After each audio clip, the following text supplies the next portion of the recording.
Light क्या करूं, बंद करूं?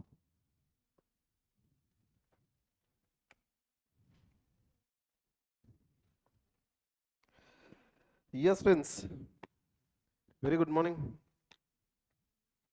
आज काय सगळे इकडे शिफ्ट झाले का? एक second.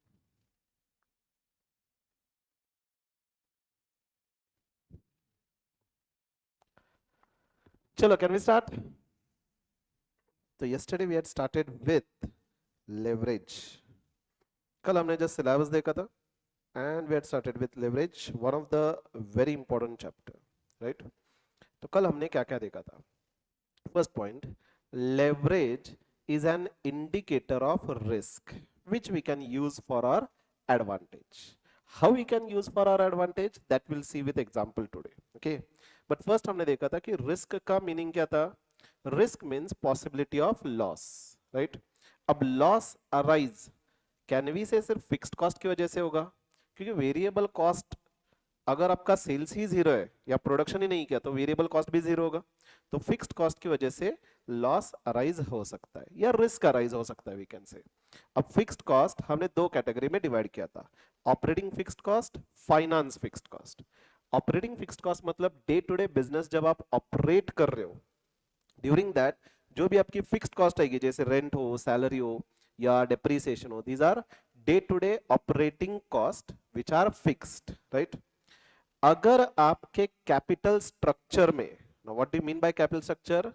Mix of different sources, इसको हमने नाम दिया था कैपिटल स्ट्रक्चर.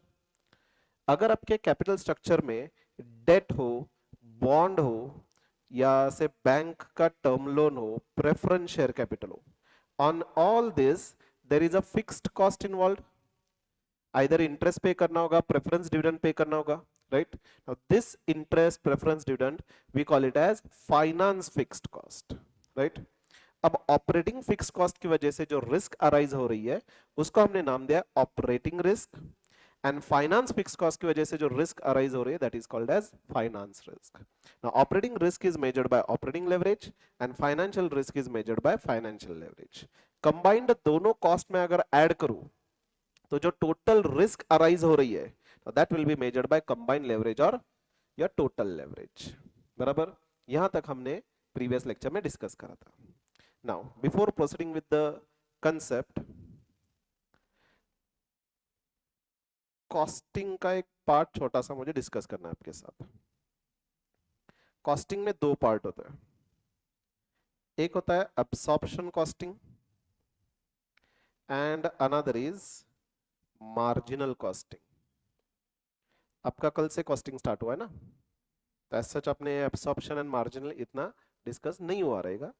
डिटेल में स्वरूप सर बताएंगे, आई जस्ट ब्रीफ आउट, क्योंकि मुझे लेवरेज के लिए कॉस्टिंग का, मार्जिनल कॉस्टिंग का जो फॉर्मेट है वो रिक्वायर्ड है. ओके, देखिए अब्सॉर्प्शन कॉस्टिंग का पर्पस क्या होता है? To determine selling price. Marginal costing का पर्पस होता है टू डू सम एनालिसिस और टेक सम डिसीजंस. ओके, जैसे फॉर एग्जांपल से हमें एक पर्टिकुलर प्रोडक्ट मैन्युफैक्चर करना है. ओके, से ये पेन मैन्युफैक्चर करके सेल करना है. अब ये पेन मैन्युफैक्चर करने के लिए रॉ मटेरियल रिक्वायर्ड होगा. अब एक रॉ पेन बनाने के लिए रॉ मटेरियल कितना रिक्वायर्ड है ये तो मुझे पता होगा ना. सपोज 10 रुपए का मुझे प्लास्टिक रिक्वायर्ड है, plastic and refill. Okay, then एक पेन बनाने के लिए जो मेरा एम्प्लॉय है, लेबर है, उसको मैं 10 रुपए दे रहा हूं. तो ये 20 रुपीज जो है I can directly relate with the product. बराबर, तो this is called as direct cost. Okay, but apart from this there are n number of indirect expenditure जो मेरे प्रोडक्ट से डायरेक्टली रिलेटेड नहीं होंगे. जैसे फॉर एग्जांपल मेरा अकाउंट्स का ऑफिस है, उसका रेंट, और अकाउंट्स ऑफिस में जो एम्प्लॉय है उनकी सैलरी, और से मेरा एम्प्लॉयज के लिए कैंटीन है, कैंटीन का खर्चा, मार्केटिंग के लिए ट्रैवलिंग का खर्चा. ये सारा जो एक्सपेंडिचर है ये मेरे प्रोडक्ट टू प्रोडक्ट रिलेट नहीं हो सकता ना. जैसे ये raw material and labour I can relate कि एक यूनिट के लिए इतना, बट ये तो टोटल में अराइज होगा ना, ये एक एक प्रोडक्ट के लिए कितना अराइज होगा ये पता नहीं होगा. तो व्हाट वी डू, ये जो टोटल एक्सपेंडिचर है we take budgeted expenditure. First of all ये एक्सपेंडिचर कितना हो रहा है ये तो साल कंप्लीट होने के बाद पता चलेगा ना हमें. बराबर, कि मेरा पूरे साल में ट्रैवलिंग का खर्चा कितना हुआ है, देन सैलरी का खर्चा कितना हुआ है, कैंटीन में खर्चा कितना हुआ है, बराबर। अब ये जो टोटल कॉस्ट है मेरी, ये भी ऑब्वियसली मुझे सेलिंग प्राइस से ही रिकवर करना होगा, जो सेल्स है उसी में से मेरे कॉस्ट रिकवर करना होगा। लेकिन ये कॉस्ट पता कब चलेगा, साल कंप्लीट होने के बाद। तो सेलिंग प्राइस डिटरमाइन करते टाइम क्या ऐसे हम कह सकते हैं, सपोज मैं मैन्युफैक्चरर हूँ, आप कस्टमर हो, मैं आपसे कहूंगा कि आज 20 रुपीज पे करके जाइए, आज जो भी आपने सपोज एक 10 लाख यूनिट्स का ऑर्डर दिया है, ठीक है। एक साल होने के बाद मस्तवे के आना, तब मेरा ये टोटल कॉस्ट फाइनल होगा, तब मैं रिमेनिंग कॉस्ट ये पेन के आपको बताऊंगा। चलेगा ऐसे? नहीं कर सकते, हमें शुरुआत में ही कॉस्ट फाइनल करनी होगी। तो that time what we do, ये जो एक्सपेंडिचर है हम बजटेड एक्सपेंडिचर लेते हैं। ओके, सपोज ये टोटल बजटेड एक्सपेंडिचर है say 30 lakhs, okay, and total budgeted production, पूरे साल में हम कितना मैन्युफैक्चर करेंगे ये तो हमें पहले से पता होगा। सपोज वी आर एक्सपेक्टिंग कि 5 लाख यूनिट्स हम मैन्युफैक्चर करेंगे, तो अगर पूरे साल में 30 lakhs एक्सपेंडिचर है बजटेड, एंड बजटेड प्रोडक्शन है 5 lakhs, तो per unit on an average कितना खर्चा होगा, 30 lakhs divided by 5, 6 rupees, right. इसको हम कहेंगे overheads. Indirect expenditure will be called as overheads. तो यहाँ पे ये 26 रुपीज टोटल खर्चा आ रहा है। सपोज अपना 9 रुपीज प्रॉफिट था, 35 will be the selling price which will be determining today. Is it right? यहाँ पे ये जो टोटल 30 lakhs खर्चा था, ये मैंने क्या किया है, मेरे प्रोडक्ट पे अलोकेट किया है, या वी कैन से अब्सॉर्ब किया हुआ है। ओके, तो ये अब्सॉर्प्शन के डिफरेंट डिफरेंट मेथड्स होते हैं, मैंने यहाँ पे जस्ट एक सिंपल सा मेथड बताया, डिटेल में आप कॉस्टिंग में सीखोगे, ठीक है। यहाँ पे ये जो 30 lakhs मेरी टोटल, कैन आई से दिस इज फिक्स्ड कॉस्ट, ये फिक्स्ड कॉस्ट मैंने प्रोडक्ट के लिए अब्सॉर्ब किया है, इसीलिए हियर फिक्स्ड कॉस्ट को हम प्रोडक्ट कॉस्ट भी कहते हैं। ओके, ऑन द कॉन्ट्ररी यहाँ पे मार्जिनल कॉस्टिंग में मेरा ऑब्जेक्टिव सेलिंग प्राइस डिटरमाइन करना नहीं है, I want to do some analysis. तो यहाँ पे हम क्या करेंगे, पहले सेलिंग प्राइस लेंगे। सेलिंग प्राइस कितनी है, 35 रुपीज। इसमें से हम वेरिएबल कॉस्ट लेस करेंगे। ओके, अब यहाँ पे रॉ मटेरियल एंड लेबर, कहना से ये मेरा वेरिएबल कॉस्ट है, तो वेरिएबल कॉस्ट हम लेस करेंगे 20। अब 15 रुपए is a profit which is remaining, but before considering fixed cost, कहना से हर एक यूनिट जो मैं बेच रहा हूं उसमें से मुझे 15 रुपए कॉन्ट्रीब्यूशन मिल रहा है to recover my fixed cost. अगर मैं एक यूनिट बेचूं तो 15 मिलेगा, तो मेरी फिक्स्ड कॉस्ट 30 lakhs है, उसमें से अब रिकवर होगा। सपोज 100 यूनिट्स बेचूं तो 15 इंटू 100 1500 रुपए आएगा, वो मेरा किसके लिए यूज होगा, फिक्स्ड कॉस्ट पे करने के लिए। Is it right? तो सेल्स माइनस वेरिएबल कॉस्ट, इसको हम कहते हैं कॉन्ट्रीब्यूशन। ओके, तो contribution mean simply per unit 15 rupees the unit is contributing to recover my total fixed cost. Okay, so either this I'll calculate per unit, और यहाँ पे number of units मैं multiply करूँ तो I'll be getting total contribution. Suppose यहाँ पे हम expect कर रहे हैं say 10 lakhs, 15 into 10 lakhs अगर हम करें तो 150 lakhs आएगा ना, 30 lakhs। सपोज हम एक्सपेक्ट कर रहे हैं कि 5 lakhs यूनिट्स हम सेल करने वाले हैं। ओके, तो टोटल मेरा कंट्रीब्यूशन कितना आएगा, 75 lakhs। 75 lakhs में से मैं फिक्स्ड कॉस्ट लेस करूंगा 30 lakhs, राइट। तो 30 lakhs लेस करने के बाद अब जो आएगा, this is called as profit, profit is 45 lakhs। अब इसको फाइनेंस की लैंग्वेज में हम कहते हैं operating profit. Why operating profit? क्योंकि ये देखिए वेरिएबल कॉस्ट जो है, क्या ये मेरा ऑपरेटिंग एक्सपेंडिचर है? यस, ये मेरा ऑपरेटिंग एक्सपेंडिचर है। ये फिक्स्ड कॉस्ट जो मैंने लिया है, यहाँ पे मैंने रेंट लिया है, सैलरी लिया है, कैंटीन लिया है, ट्रैवलिंग लिया है, ये सारा हमारा day to day operating expenditure से ही रिलेटेड है, बराबर है कि नहीं? तो this is also my operating expenditure. Means for this calculation of profit कहीं पे भी मैंने फाइनेंस कॉस्ट कंसिडर नहीं करा है, राइट। सो ये operating profit in finance language we denote as EBIT or PBIT, earnings before interest and tax, or profit before interest and tax. Okay, so operating profit, always remember it is called as EBIT or PBIT, whatever it is, right? अब से मेरा जो capital structure था,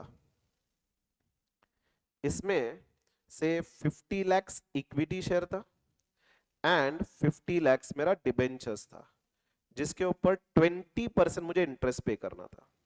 okay, तो अब ये 50 lakhs पे 20%, तो यहाँ पे डिबेंचर का interest 50 lakhs into 20%, this will B से 10 lakhs। अब ये 10 lakhs पे करने के बाद जो मिलेगा, this we call it as EBT, 35 lakhs, right, that is earnings before taxation. Okay, ये टर्म्स जो है ना, ये हर जगह फाइनेंस में आगे जाके आने वाले, इसीलिए अभी मैं आपको एक्सप्लेन कर रहा हूं, will write down the format as well. Okay, have you understood this so far?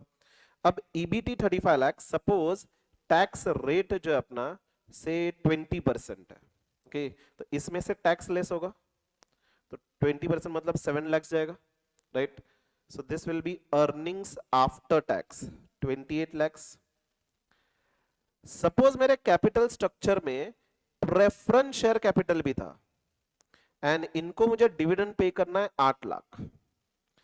Tell me, ये जो 8 लाख मुझे प्रेफरेंस डिविडेंड पे करना है, ये टैक्स के पहले पे करना होगा या टैक्स के बाद पे करना होगा? Is it a tax deductible expenditure? क्या प्रेफरेंस डिविडेंड हम P&L में डेबिट कर सकते हैं, which is allowed from income tax point of view? आपने तो इनकम टैक्स स्टडी करा है ना, preference dividend as a PGBP expenditure, is it allowed as a deduction? हमने जितने भी सेक्शन देखे थे, कहीं पे भी प्रेफरेंस डिविडेंड हमने एज अ डिडक्शन अलाउ किया था? नहीं, it is appropriation of profit. तो पहले हमें टैक्स लेस करना है, देन प्रेफरेंस डिविडेंड लेस करेंगे, say 8 lakhs preference dividend. So 20 lakhs जो है, this will be called as earnings available to equity share holders. अब ये earnings finally equity share holders को मिलेगा। ओके, एंड जो भी एनालिसिस करना है इसके बेसिस पे करेंगे। फर्दर अगर मुझे कंपैरिजन करना है बेस्ड ऑन द प्रॉफिटेबिलिटी, से दो कंपनी है, company A, company B.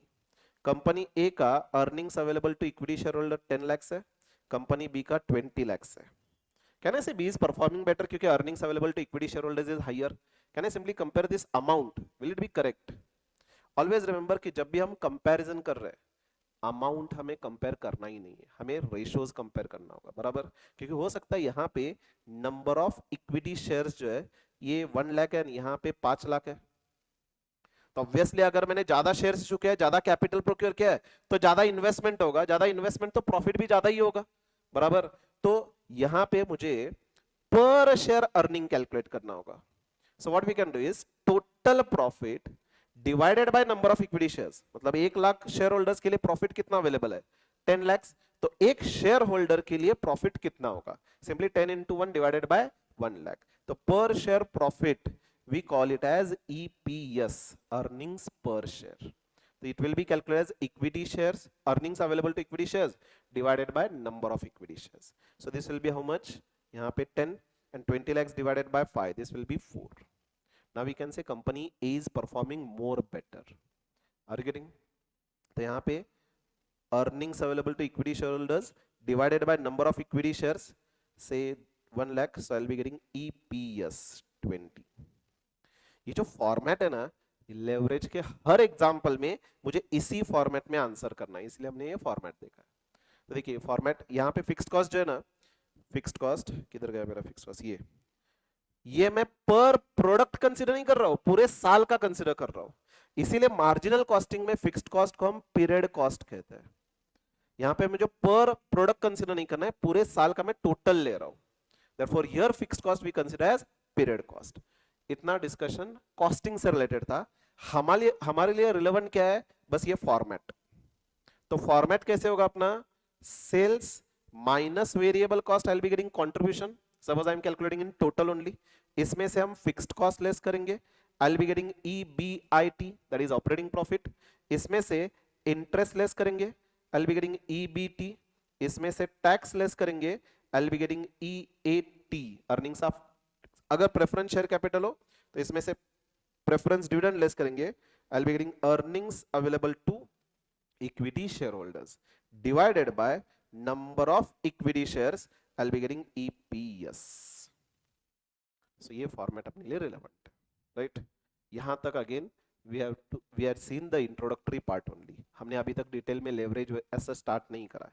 So what we'll do, अब तक जो हमने discussion करा है, we'll write down that, we'll write down this format, and then we'll start with the actual discussion. Okay.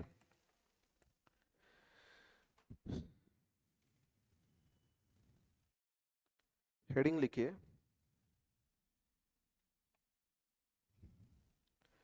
leverage.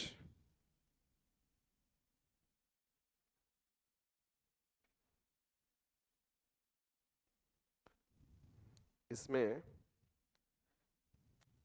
एक सेकंड,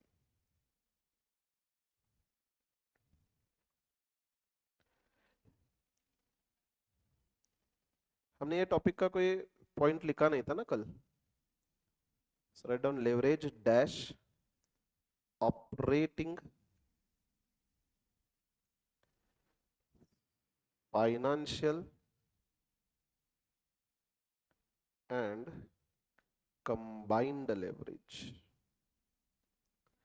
5 to 8 marks. एग्जाम के लिए ये टॉपिक बहुत ही इंपॉर्टेंट है.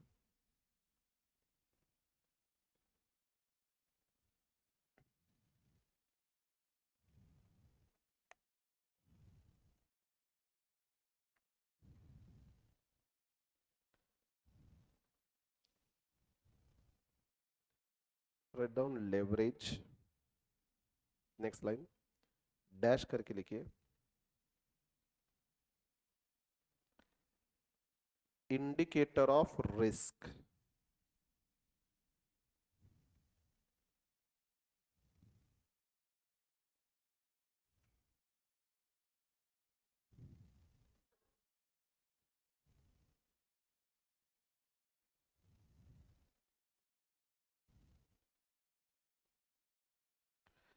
रिस्क को अंडरलाइन करके possibility of loss.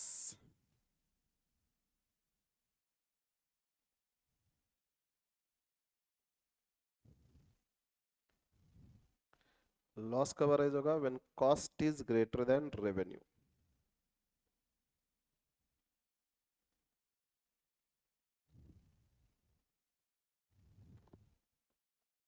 Cost is greater than revenue. अब cost को अंडरलाइन करके दो पार्ट करिए.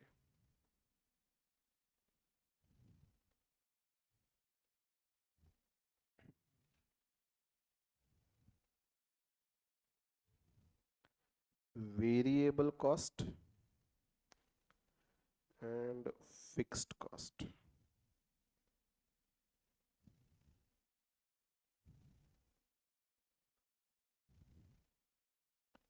Example raw material, labour, etcetera.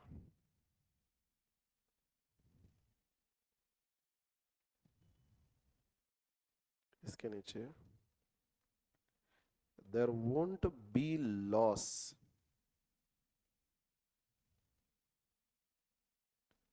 because of variable cost. There won't be loss because of variable cost.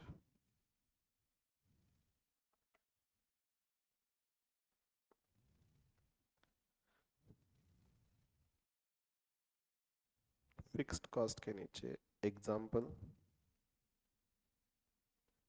Salary, rent, etcetera.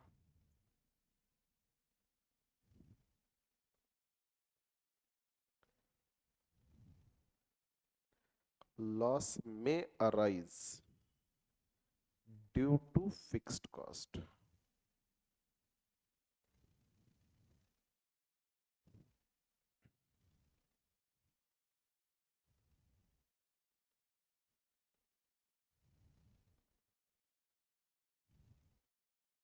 इसमें again दो part.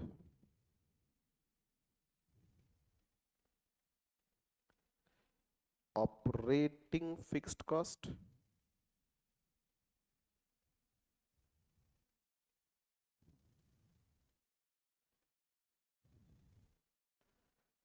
Example salary, rent plant and machinery AMC, मतलब वो annual maintenance contract होता है ना।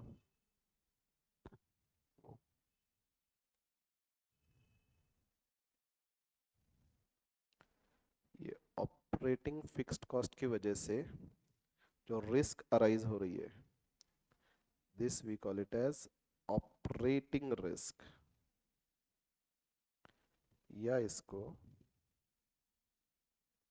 Business risk भी कहते हैं।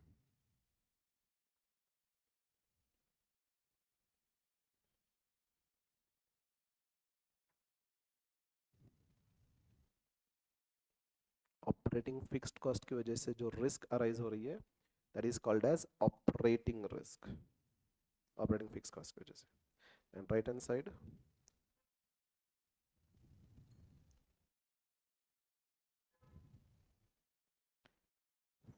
Finance fixed cost.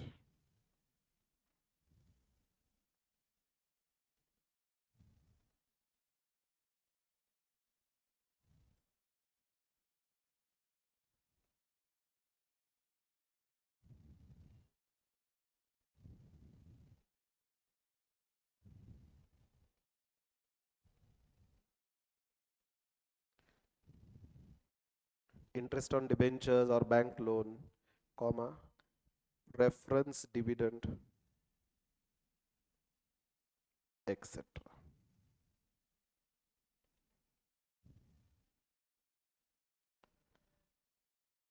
This risk will be called as finance risk.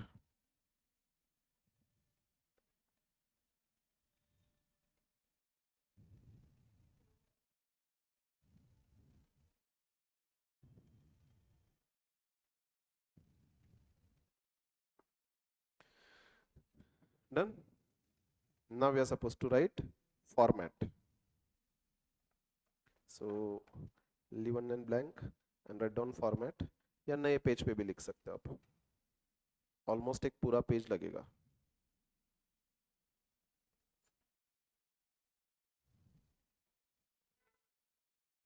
serial number, particulars, rupees, rupees.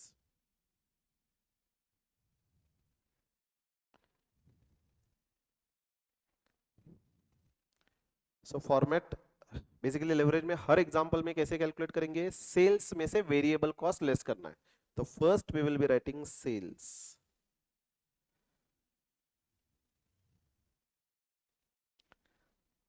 Less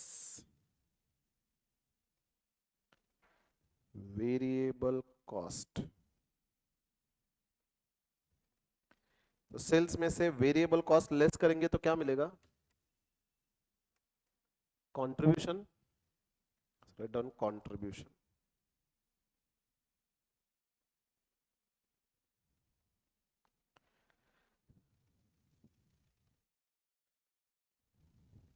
इसमें से लेस करेंगे operating fixed cost,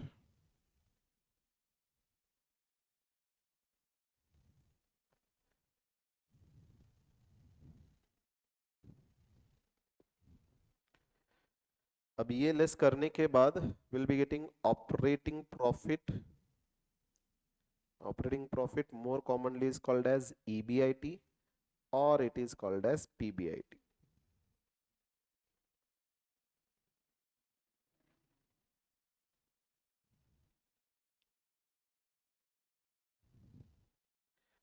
From this we will deduct interest,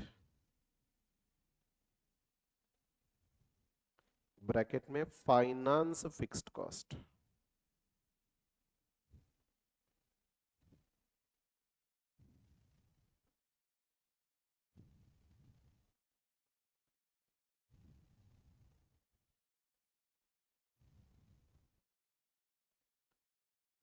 So we will be getting EBT, earnings before tax. क्या हम exam में ये EBIT EBT shortcut use कर सकते हैं, पूरा लिखना होगा earnings before interest and tax या अर्निंग बिफोर टैक्स, शॉर्टकट लिखा तो चलेगा। Most commonly we use EBIT EBT etcetera. कोई भी कंपनी का फाइनेंशियल्स अगर आप देखोगे तो EBIT EBT वर्ड ही यूज किया जाता है। Okay, less tax. जहां पे हमने शॉर्टकट यूज किया है ईबीआईटी, ईबीटी एक्सेट्रा, उसके लिए शॉर्टकट यूज करना है। टैक्स के लिए सिर्फ टी नहीं लिखना है, वो पूरा लिखना है आपको। सो टैक्स लेस करने के बाद विल बी गेटिंग ईएटी और पीएटी। जस्ट अपने अंडरस्टैंडिंग के लिए लिखना है तो लिख सकते हो अर्निंग्स और profit after tax.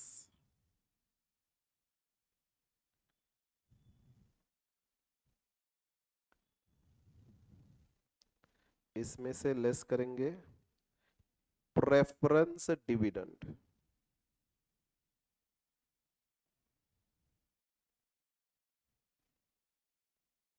Again this is finance fixed cost.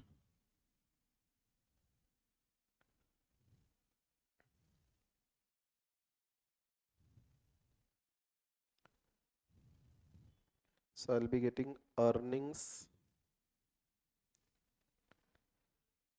available to equity shareholders.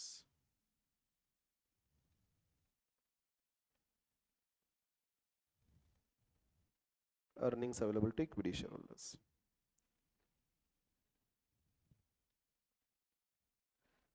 Divided by number of equity shares.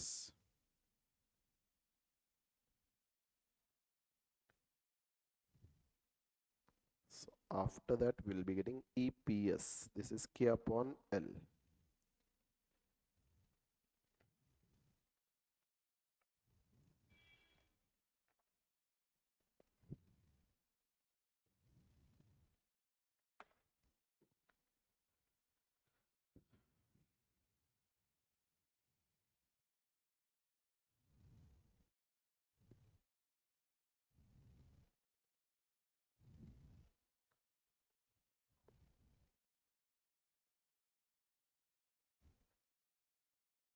ये फॉर्मेट आपको याद रखना है। Okay, now can we start.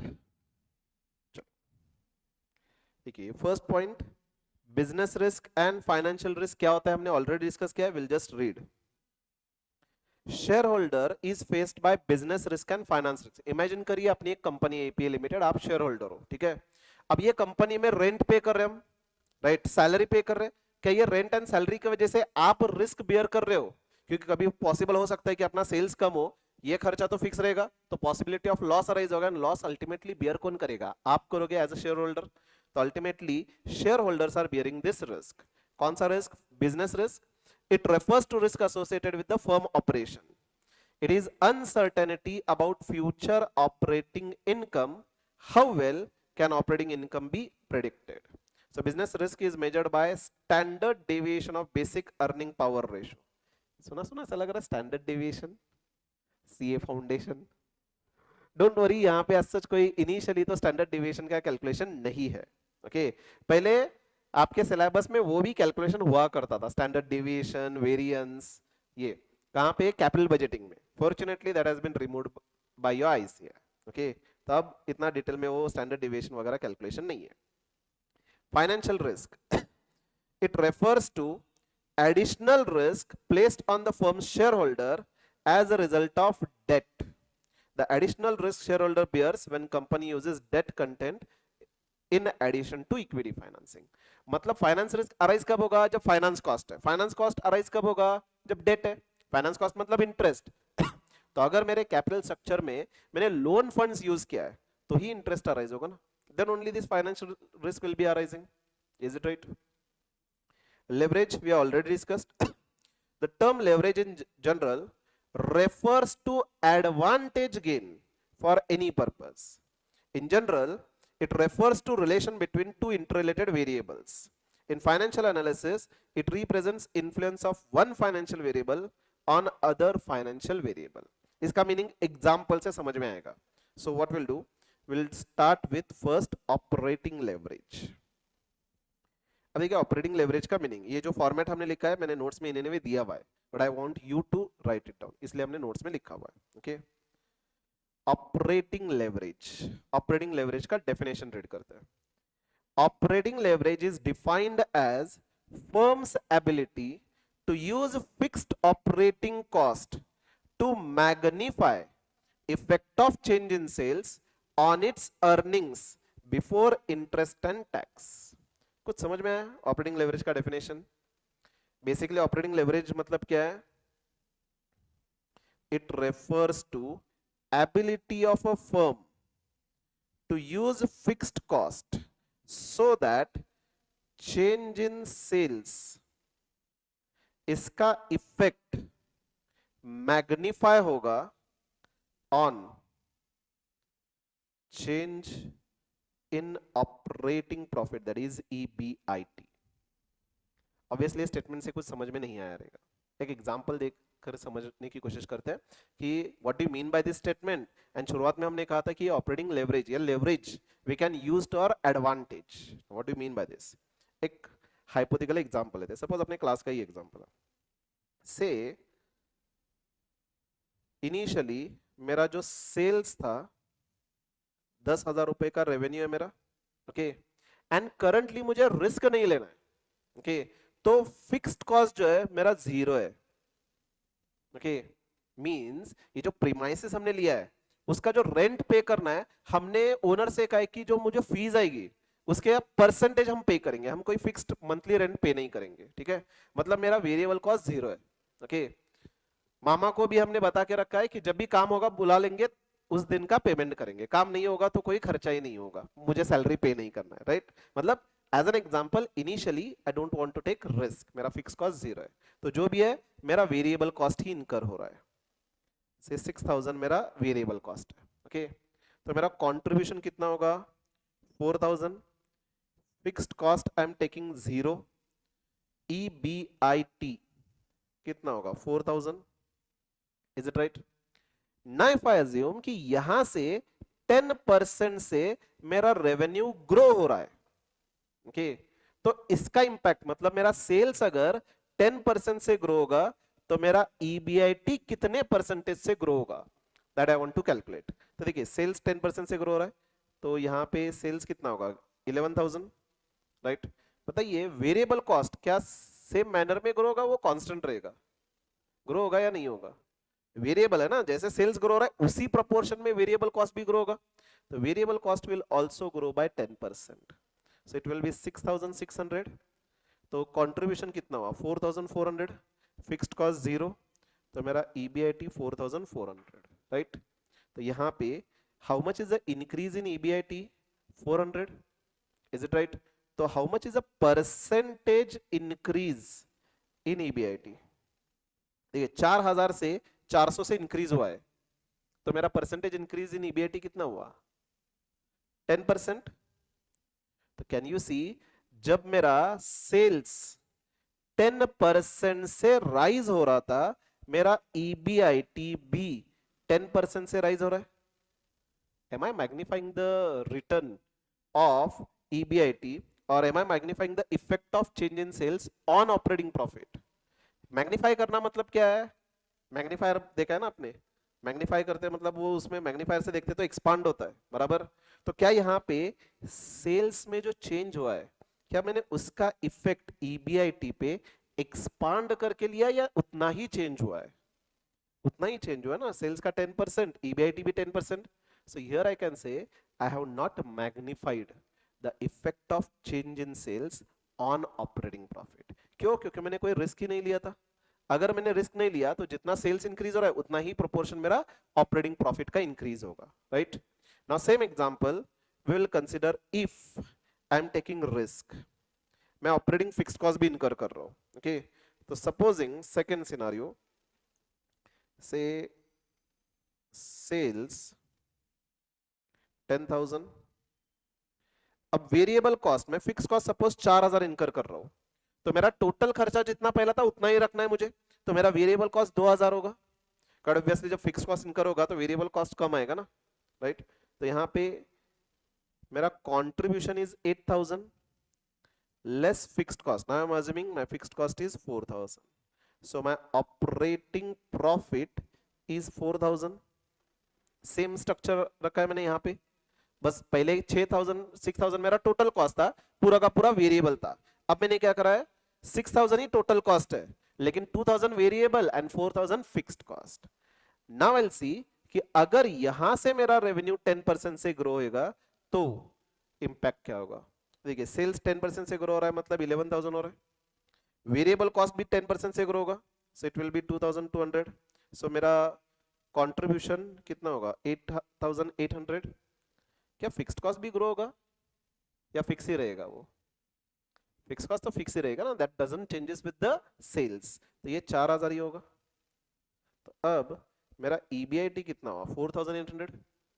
How much is the increase, 800 रुपए से increase हुआ है, 4000 के लेवल से 800 रुपए से इंक्रीज हुआ है। तो what is percentage change in EBIT? 800 divided by 4000 into 100, that is 20%। मेरा सेल्स में चेंज कितना था, 10%, एंड ईबीआईटी में सेल्स चेंज कितना हुआ है, 20%। Now can I say I have magnified the effect of change in sales on my operating profit. मैंने sales का जो चेंज था सिर्फ 10% से था, उसका इंपैक्ट मैंने ईबीआईटी पे कितना किया है, 20%। I am able to generate higher return, right? So therefore now if you read this statement, अब इस एग्जांपल के कंटेक्स्ट में रीड करिए। Operating leverage is defined as a firm ability to use fix operating cost. पहले हमने operating cost कितना लिया था, 0। अब हमने 4000 ऑपरेटिंग कॉस्ट इनकर करा है, so ability of a firm to use fix operating cost. अब फिक्स्ड ऑपरेटिंग कॉस्ट यूज करने से क्या होगा, we are able to magnify effect of change in sales. यहां पे चेंज इन सेल्स का इफेक्ट कितना था, 10% ऑन EBIT। तो EBIT का चेंज कितना हुआ है, 20%, means we are able to expand the return available to equity shareholders. Are you getting? Now अगर मेरा सेल्स 10% से इंक्रीज हो रहा है तो EBIT कितने परसेंटेज से इंक्रीज हो रहा है, 20%। तो अगर सेल्स 1% से इंक्रीज हो तो EBIT कितना होगा, सिंपल क्रॉस मल्टीप्लिकेशन 2 होगा। This 2 we call it as operating leverage. तो ऑपरेटिंग लेवरेज जब हम कैलकुलेट करेंगे तो it is calculated as, suppose it is 2, it means 1% change in sales will result to 2% change in your operating profit, right? तो now can you say कि risk लेकर के हमने अपने एडवांटेज के लिए यूज किया हुआ है, राइट? सो जो अर्लियर हमने स्टेटमेंट करा था कि indicator of risk which we can use for our advantage, can I say fixed cost use करके मैंने ज्यादा रिस्क लिया है। अब अगर मैं ज्यादा रिस्क ले रहा हूं तो उसका बेनिफिट क्या हो रहा है, slight change in sales, I am able to generate higher return to equity shareholders और operating profit. Is it right? And why we call it as risk, क्योंकि अगर जैसे सेल्स 10% से इंक्रीज हो रहा है, मेरा ऑपरेटिंग प्रॉफिट 20% से इंक्रीज होगा। वैसे ही अगर सेल्स 10% से फॉल हो रहा है तो मेरा ऑपरेटिंग प्रॉफिट अब क्या 10% से फॉल होगा या 20% से फॉल होगा, अब 20% से फॉल होगा। मतलब अगर मैं प्रेडिक्ट कर रहा हूं कि आगे जाके मेरा सेल्स इंक्रीज होने वाला है, तब आपको रिस्क लेना है, ओके? अगर आपका सेल्स कम होने वाला है एंड तब आपने रिस्क लिया तो आपका ऑपरेटिंग प्रॉफिट हायर परसेंटेज से नीचे जाएगा। Are you getting?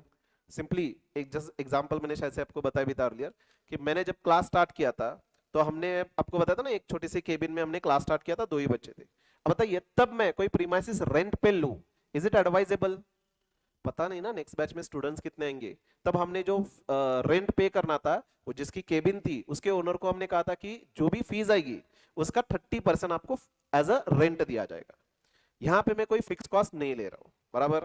But after several years जब पता चला कि फाउंडेशन में इतने बच्चे आएंगे, इंटर में इतने बच्चे आएंगे, नाउ अगर मैं ओनर से कहूँ कि नहीं मैं रेंट जो है पर स्टूडेंट पे करूंगा परसेंटेज, क्या मुझे फायदा होगा या लॉस होगा? अब लॉस होगा ना, क्योंकि अब जो मेरा रेंट है सपोजिंग 1 लाख रुपए, तो 1 लाख फिक्स है। अब इसके ऊपर जितने नंबर ऑफ स्टूडेंट्स इंक्रीज होंगे डायरेक्टली मेरा फायदा होगा, right? So now I can take risk because I know कि फ्रॉम द लेवल अगर सेल्स मेरा इंक्रीज होगा तो मेरा ऑपरेटिंग प्रॉफिट हायर परसेंटेज से इंक्रीज होगा। Have you understood? Therefore, we call it as it is a measurement of risk. And why we call it as you can use for advantage from the given level if sales is slightly increasing, your operating profit will increase at higher percentage. But if it is falling, then operating profit will fall at higher percentage as well. इसीलिए leverage को double edge sword भी कहा जाता है, sword तलवार, ठीक है। तो ये आप तलवार की नोक पे चल रहे होते हो, अगर आपका सेल्स इंक्रीज हुआ तो बेनिफिट है, गलती से सेल्स कम हुआ तो आपका ज्यादा लॉस होगा, राइट। देयरफॉर रिस्क लेना है नहीं लेना है, you have to take decision properly. Have you understood this? अब देखिए हमने यहाँ पे ऑपरेटिंग लेवरेज जो 2 कैलकुलेट किया है, कैसे कैलकुलेट किया है? 20 divided by 10, is it right? So can we say the formula for operating leverage calculation is percentage change in EBIT divided by percentage change in sales. So 20 upon 10, that is 2, we have calculated, right? लेकिन ये percentage change हम कब calculate कर सकते हैं? When we are having 2 sets of data, तभी हम percentage change calculate करेंगे ना। यहाँ पे 2 set of data था कि ये एक and ये एक, तब हमने calculate करा। सपोजिंग ये दिया ही नहीं है हमें, ये सेकेंड सेट ऑफ डेटा दिया नहीं है, तो in that case I can not use that formula, क्योंकि परसेंटेज कैलकुलेट करने के लिए मुझे सेकेंड डेटा भी रिक्वायर्ड है। सो अगर only single set of data is been given, then how I will be calculating? I will be calculating as contribution divided by EBIT. Basically effect किसकी वजह से हो रहा है? फिक्स्ड कॉस्ट की वजह से हो रहा है ना। तो फिक्स्ड कॉस्ट के पहले वाले अमाउंट एंड फिक्स्ड कॉस्ट के बाद वाले अमाउंट हमें कंसीडर करना है। सो operating leverage, another formula for calculation is, we can also calculate as not percentage change, contribution upon EBIT. In our example यहाँ पे देखिए 8000 divided by 4000, so your operating leverage was 2, same जो हमने calculate किया था, is it right? So from the existing, I'll write here again, sales 10,000, variable cost 2000, your contribution 8000, fixed cost 4000, and EBIT was 4000। यहाँ पे हमने ऑपरेटिंग लेवरेज 2 कैलकुलेट किया था। इसका इंटरप्रिटेशन क्या है कि अगर मेरा सेल्स 1% से चेंज होगा तो मेरा EBIT 2% से चेंज होगा। सपोजिंग हमने सेल्स 40% से इंक्रीज किया है, चेक करते हैं कि क्या EBIT भी अब कितने परसेंटेज से इंक्रीज होना चाहिए? कितने परसेंटेज से? 80%। ये रिलेशन बहुत इंपॉर्टेंट है। मेनी टाइम्स आपको ये रिलेशन पे कैलकुलेशन पूछा जाएगा कि अगर ऑपरेटिंग लेवरेज 2 है, sales is increasing by 40%, what will be the proportionate EBIT? तो when operating leverage is 2, it signifies 1% change in sales will result 2% change in EBIT। So अगर सेल्स 40% से चेंज हो रहा है तो EBIT कितना होगा? 80% से चेंज होना चाहिए। लेट्स चेक बराबर आ रहा है कि नहीं। 10,000 प्लस 40%, 14,000, 2,000 प्लस 40% कितना आएगा? 2,800। सो लेस करिए, 11,200। फिक्स्ड कॉस्ट तो चेंज नहीं होगा, 7,200। कितने अमाउंट से चेंज हुआ? 3,200। चेक करिए परसेंटेज, 3,200 डिवाइडेड बाय 4,000 इंटू 100, कितना आ रहा है परसेंटेज? 80%। कैन यू सी, ये कैलकुलेशन नहीं भी करते तो directly we would have return 80% से इंक्रीज हो रहा है। Have you all understood? तो सो फार हमें याद क्या रखना है? ऑपरेटिंग लेवरेज का मीनिंग क्या है? Ability of a firm to use fixed operating cost. अब ये फिक्स्ड कॉस्ट यूज करने से क्या होगा? Slight change in sales will result in higher change in EBIT, right? This is first point which you are supposed to remember. And second point, ये formula, percentage change in EBIT upon sales और contribution upon EBIT. क्या ये दो formulas याद रहेंगे? Okay. Now tell me, fixed cost, अगर fixed cost ज्यादा है तो operating leverage हायर होगा या लोअर होगा? If I M incurring more fixed cost तो ऑपरेटिंग लेवरेज हायर होगा या लोअर होगा? फिक्स्ड कॉस्ट अगर ज्यादा मतलब रिस्क ज्यादा मतलब ऑपरेटिंग लेवरेज हायर होगा, right? So whenever fixed cost is higher, operating leverage will be higher. We'll cross check with the example. Say sales is 10 lakhs, variable cost is suppose 3 lakhs, so contribution 7 lakhs, fixed cost is say 3 lakhs, और एक काम करते हैं यहाँ पे 2 lakhs लेते हैं, तो 8 lakhs and fixed cost 4 lakhs. तो your EBIT 4 lakhs, so operating leverage कितना होगा, contribution upon EBIT, that is 2. Now sales is 10 lakhs, variable cost is 1 lakh, so contribution 9 lakhs, fixed cost is say 6 lakhs, so EBIT 3 lakhs. Operating leverage कितना होगा, contribution upon your EBIT, so 9 lakhs upon 3 lakhs, that is 3. So can you see कि when fixed cost I have increased, मेरा operating leverage increase हो रहा है, and quite logically correct also कि fixed cost ज़्यादा मतलब क्या है, risk ज़्यादा, risk ज़्यादा मतलब obviously operating leverage ज़्यादा, कि operating leverage is an indicator of risk, right? Have you all understood so far? So this is what it written. Degree of DOL मतलब degree of operating leverage depends upon fixed cost. If fixed costs are higher, degree of operating leverage is higher and vice versa. Okay. Effect of high degree of operating leverage. If degree of operating leverage is high, it implies that fixed costs are high. Hence, break even point would reach at higher level. अब ये नया term सामने आ रहा है, break even point. For analysis purpose, very important. बताइए ये break even point मतलब क्या होगा, सुना है पहले आपने इससे पहले ब्रेक इवन पॉइंट वर्ड, या पहली बार सुन रहे हो आप, सुना है तो बताइए what do you mean by break even point.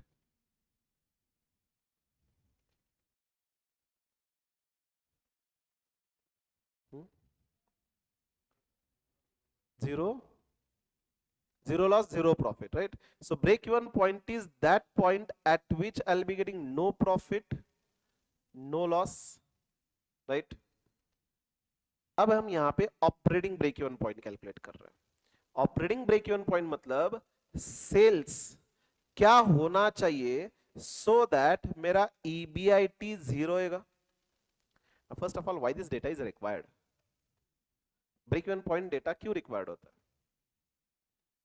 जब भी हम बेसिकली फाइनेंशियल मैनेजमेंट हम एनालिसिस के लिए सीख रहे हैं, जब भी हम किसी भी कंपनी का एनालिसिस करेंगे सबसे पहले आपको चेक करना है ना ब्रेक इवन पॉइंट कितना है, क्योंकि ब्रेक इवन पॉइंट तक नो लॉस नो प्रॉफिट है. ब्रेक इवन पॉइंट से कम सेल कर रहे हो तो लॉस होगा, ब्रेक इवन पॉइंट से ज्यादा सेल करोगे तो प्रॉफिट होगा, बराबर. तो सपोजिंग ब्रेक इवन पॉइंट आ रहा है 10,000 यूनिट्स, ओके, एंड आपके क्लाइंट को लग रहा है कि पूरे साल में हम 8,000 यूनिट्स सेल करने वाले, पहले से उसको कहेंगे कि प्रोडक्शन ही मत करिए कि 8,000 सेल करने के बाद आपका लॉस रहेगा, okay. But if you are expecting कि नहीं हम 20,000 यूनिट सेल करने वाले, तो 10,000 तक आपका कॉस्ट रिकवर होगा, उसके ऊपर जो यूनिट्स बेच रहे हैं that will add to profit. Let's see with the example. Say selling price per unit is 10, variable cost per unit is 6, okay, and fixed cost total पूरे साल का 30,000 है. Can you tell me how much units I should be selling so that मेरा EBIT जो है वो 0 आना चाहिए, नो लॉस नो प्रॉफिट. मतलब मेरा ब्रेक इवन पॉइंट कितने यूनिट्स सेल करने के बाद होगा. Based on this much knowledge can you tell me कितने यूनिट्स मुझे मिनिमम बेचने होंगे सो दैट मेरा नो लॉस नो प्रॉफिट आएगा.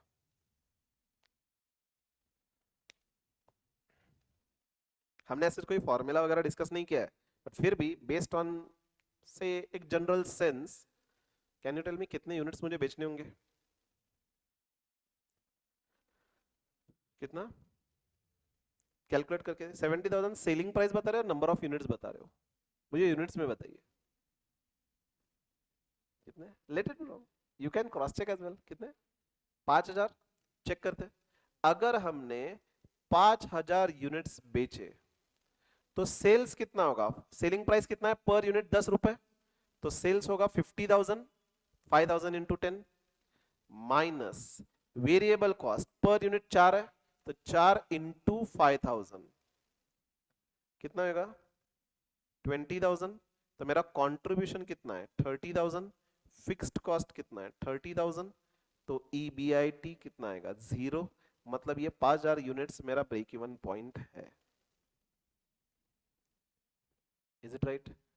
यहां से ऊपर अगर मैं एक यूनिट भी बेचूं, से 5001, तो सेल्स कितना होगा अब?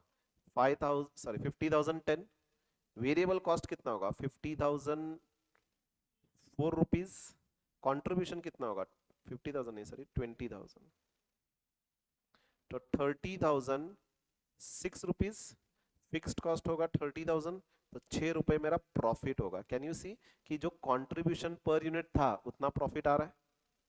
यहां से आगे जैसे जैसे मेरा प्रोडक्शन बढ़ता जाएगा, सेल्स बढ़ता जाएगा, मेरा प्रॉफिट राइज होता जाएगा। अगर मैं 6,000 यूनिट्स बेचूं, तो 6,000 इंटू 10 सेल्स 60,000, 6,000 इंटू 4 रुपीज, तो कितना आएगा? 24,000।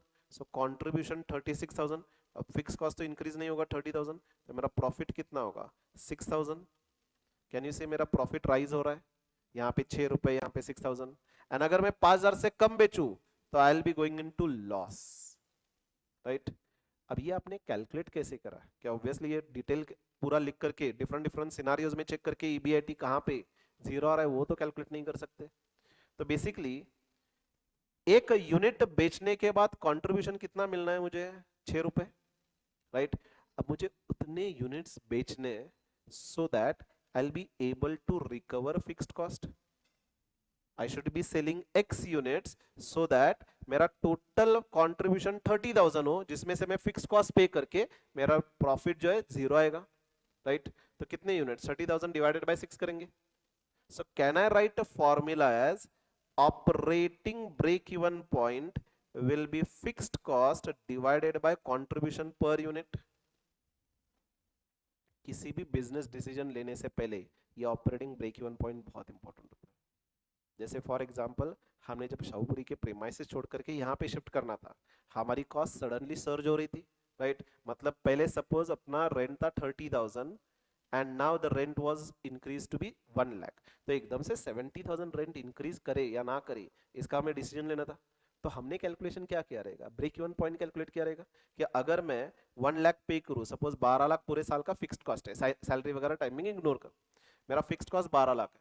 एक स्टूडेंट जब एडमिशन लेगा, सपोजिंग मुझे फीस आ रही है 30,000, इसमें से पर स्टूडेंट नोट्स वगैरह जो खर्चा है 10,000 जाएगा वेरिएबल कॉस्ट, मतलब पर स्टूडेंट मुझे कंट्रीब्यूशन कितना मिलेगा? से 20,000। तो 12 lakhs डिवाइडेड बाय 20,000 करूं, जस्ट मैंने हाइपोथेटिकल नंबर्स लिया है, कितने होंगे? 60। तो मुझे बस पूरे साल में चेक करना है कि अगर 60 स्टूडेंट्स ने एडमिशन लिया तो मेरा ये कॉस्ट जो है वो रिकवर होगा, right? So that is my break even point, right? अब मैं ये एक्सपेक्ट करूंगा या प्रेडिक्ट करूंगा कि पूरे साल में एक्चुअल में कितने नंबर ऑफ स्टूडेंट्स एडमिशन लेंगे। ओके, सपोजिंग इससे ज्यादा ही लेने वाले, ये मेरा एक्सपेक्टेशन है। सपोज आई एम एक्सपेक्टिंग कि पूरे साल में 150 स्टूडेंट्स का एडमिशन होगा, फाउंडेशन इंटर दोनों को मिला करके, राइट? तो अब मैं रिस्क से बहुत ऊपर हूं, राइट? तो in that case I should be going with the decision. मतलब हमने यही कैलकुलेशन किया रहेगा कि ब्रेक इवन पॉइंट अगर 60 स्टूडेंट्स पे आ रहा है, तो हमने जज किया रहेगा कि क्या 60 स्टूडेंट्स पूरे साल में एडमिशन लेंगे? Definitely yes, means we are able to pay the rent. अब इसके ऊपर जो स्टूडेंट्स एडमिशन लेंगे that will be directly adding to my profit, right? जो कंट्रीब्यूशन होगा ये डायरेक्टली मेरा प्रॉफिट होगा। तो इफ वी आर प्रेडिक्टिंग कि higher number of students will be taking admission, we should be going with the decision. Are you getting? तो ये break even point बहुत इंपॉर्टेंट होता है।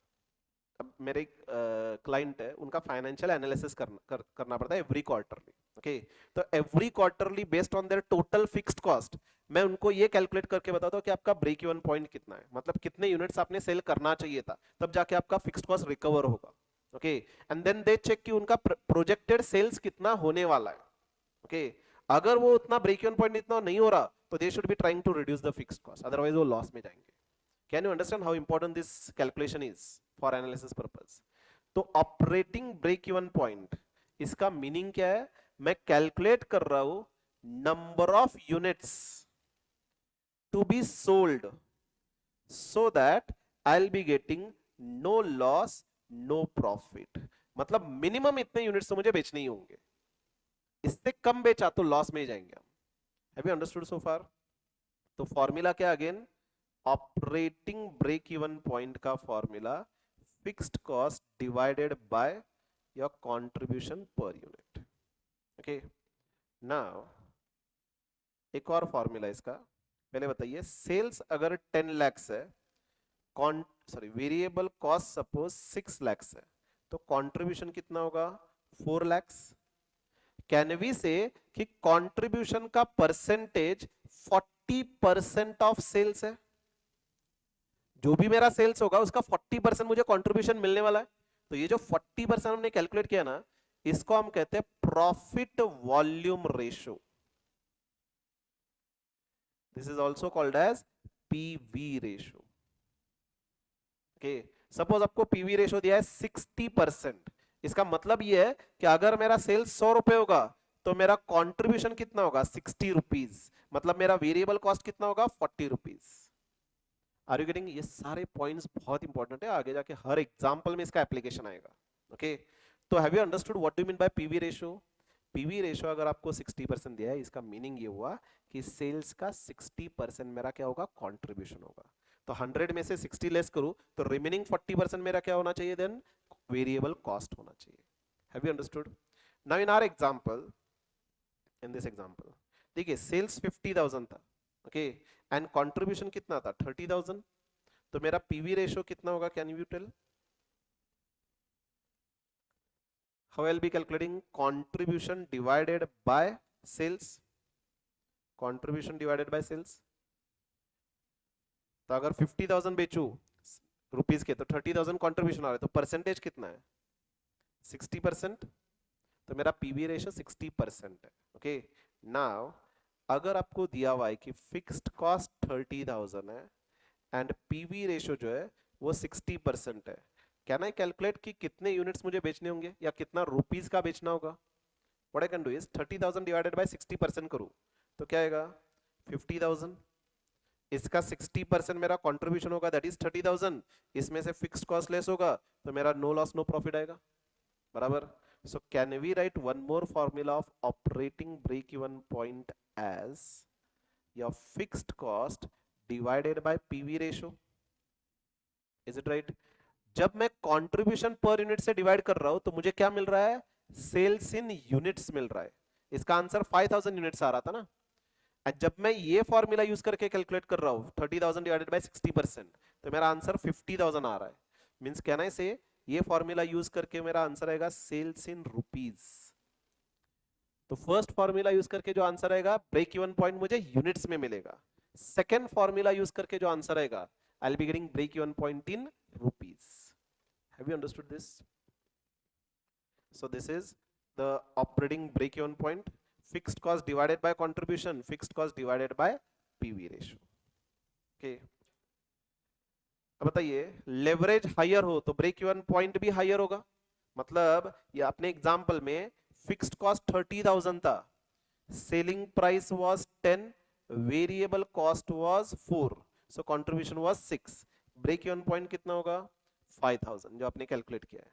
अब अगर फिक्स्ड कॉस्ट 50,000 हो या से 60,000 हो, कितने यूनिट्स मुझे बेचने होंगे to recover my total fixed cost?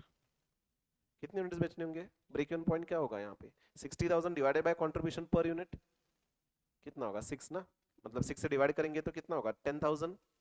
Right, मतलब अब 10,000 यूनिट्स बेचने होंगे तब जाके मेरा no loss no profit situation आएगा. तो जब भी फिक्स्ड कॉस्ट ज्यादा है तो मेरा ब्रेक इवन पॉइंट भी हायर होगा, ज्यादा यूनिट्स बेचने होंगे. Quite simple. 12 लाख मेरा रेंट है तो मैंने ब्रेक इवन पॉइंट क्या निकाला था 60 स्टूडेंट्स ने एडमिशन लेना चाहिए. सडनली मेरा रेंट अगर 24 lakhs हुआ है तो क्या 60 स्टूडेंट्स अगर एडमिशन लेते हैं तो मैं ब्रेक इवन पे रहूंगा? नहीं, अब मुझे 120 स्टूडेंट्स को एडमिशन देना होगा तब जाके मेरा ब्रेक इवन आएगा. तो whenever my fixed cost is higher, leverage is higher, and leverage is higher तो break even point will be also higher. Have you all understood this much?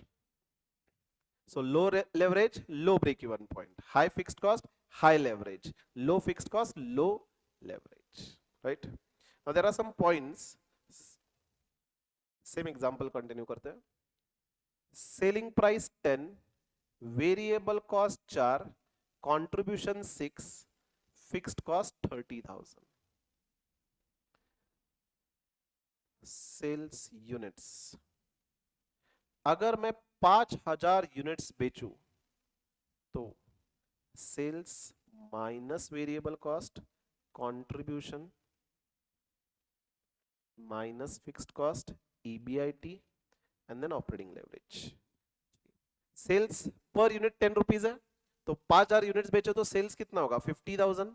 Variable cost कितना होगा 4 into 5000 units, that is 20,000। Contribution 30,000, fixed cost 30,000।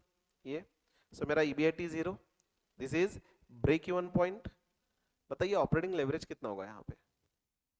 Operating leverage का formula क्या है, contribution upon EBIT.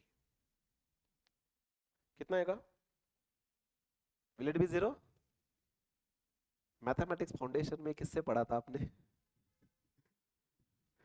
करके देखिए। 30,000 divided by 0, calculator पे करके देखिए।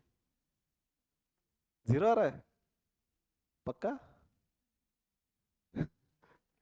कहां से कैलकुलेटर खरीदा आपने? लेफ्ट साइड में ई आ रहा है क्या, चेक करिए। एरर आ रहा है ना, एक्चुअली वो 0 नहीं आ रहा, वो एरर आ रहा है। ओके रुकिए, आपका कैलकुलेटर में कोई पॉइंट नहीं है, मैं यहाँ पे दिखाता हूँ आपको।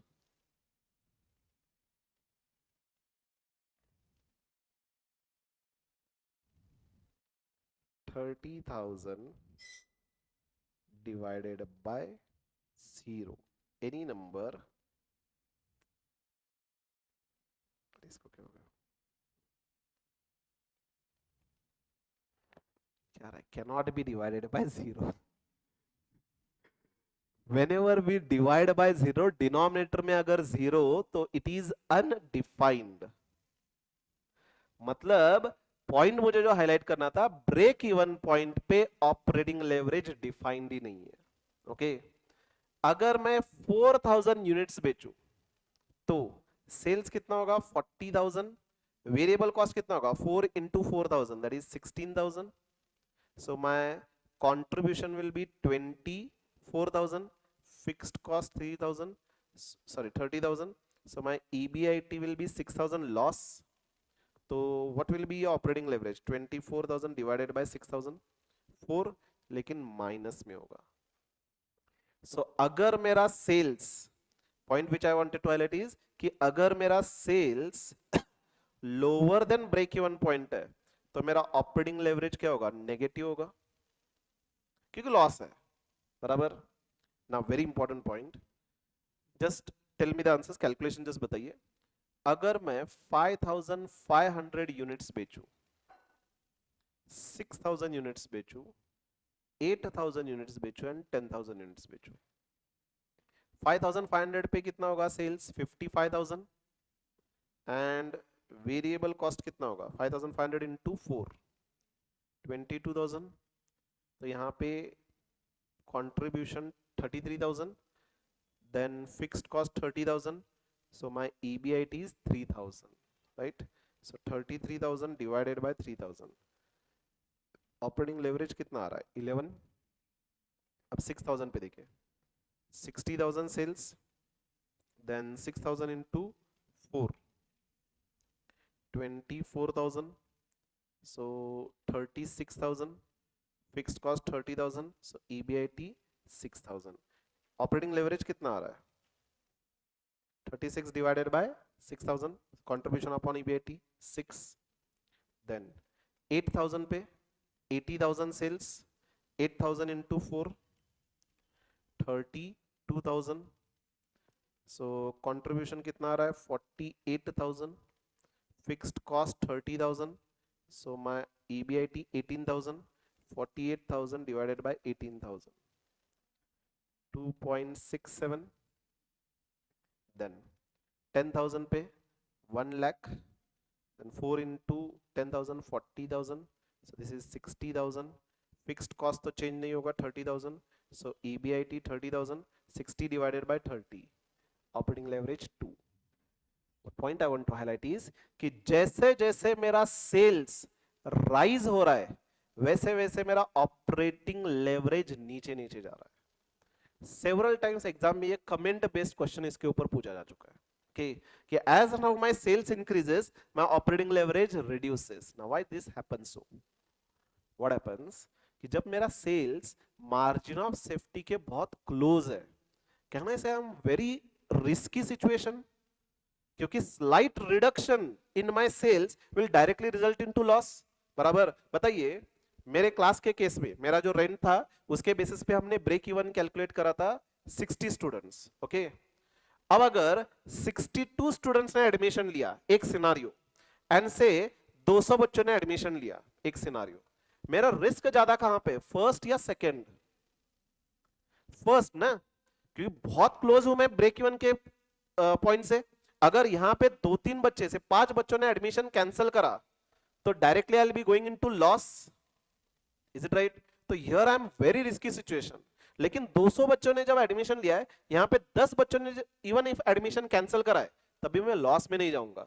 आई will be way ahead of the break even point. 190 students का एडमिशन भी अगर होता है तो फिर भी मैं प्रॉफिट में ही रहूंगा, राइट? सो कैन आई से when I'm very close to break even point, I'm taking very high risk. मेरा रिस्क यहाँ पे बहुत ज्यादा है, राइट? एंड रिस्क अगर ज्यादा है तो operating leverage is a indicator of risk only, तो operating leverage will be also very high. But जैसे जैसे मेरा सेल्स इंक्रीज हो रहा है तो फिक्स्ड कॉस्ट रिकवर करके ऑलरेडी बहुत सारे यूनिट्स मैंने बेचे, अब यहाँ पे स्लाइट रिडक्शन हो सेल्स में तो भी मुझे ज्यादा फर्क नहीं पड़ेगा, राइट? तो जैसे जैसे सेल्स राइज हो रहा है मेरा रिस्क कम कम हो रहा है, एंड क्योंकि रिस्क कम हो रहा है operating leverage is also reducing. Have you understood this? तो जो sales over and above break even point है ना, यहाँ पे 5500, यहाँ पे 6000, मतलब यहाँ पे 500 एक्स्ट्रा यूनिट्स मैंने बेचा है, यहाँ पे 1000 एक्स्ट्रा यूनिट्स बेचा है over and above break even point, यहाँ पे मैंने कितना 3000 यूनिट्स बेचा है, यहाँ पे 5000। ये ब्रेक इवन पॉइंट के ऊपर वाले जो सेल्स है इनको हम कहते हैं margin of safety. Margin of safety समझते हो? 5000 तक मेरा रिस्क था, 5000 के ऊपर जैसे जैसे सेल्स इंक्रीज होता जाएगा आई will be in a safer situation, कि 5000 तक मेरा फिक्स्ड कॉस्ट ही रिकवर हो रहा था, प्रॉफिट तो आ ही नहीं रहा था। 5000 के ऊपर जैसे जैसे मैं सेल्स करते जाऊंगा मेरा अब फिक्स कॉस्ट ऑलरेडी रिकवर हो चुका है तो प्रॉफिट बढ़ता जाएगा। So this sales is called as margin of safety sales. तो as and how margin of safety sales increases, my operating risk reduces and therefore operating leverage reduces. Have you understood this? This we can see with the numbers. तो यहाँ पे यही लिखा है। तो degree of operating leverage is undefined at break even point. So you can see at break even point it cannot be calculated at all. Okay. Degree of operating leverage is negative at break even point. It is negative over here. Then degree of operating leverage is positive above break even point. तो यहाँ पे if you see all these figures are positive. Degree of operating leverage decreases as sales increases because risk reduces. And here you can see for each level of sales operating leverage is different. हर एक sales पे obviously risk अलग होगा तो operating leverage will be different. Okay, ये number का significance क्या है? 5500 units पे मेरा ऑपरेटिंग लेवरेज कितना था? 11। मींस यहां से अगर मेरा सेल्स 1% से चेंज होगा तो मेरा ईबीआईटी कितने परसेंटेज से चेंज होगा? 11% से चेंज होगा। Let's cross check.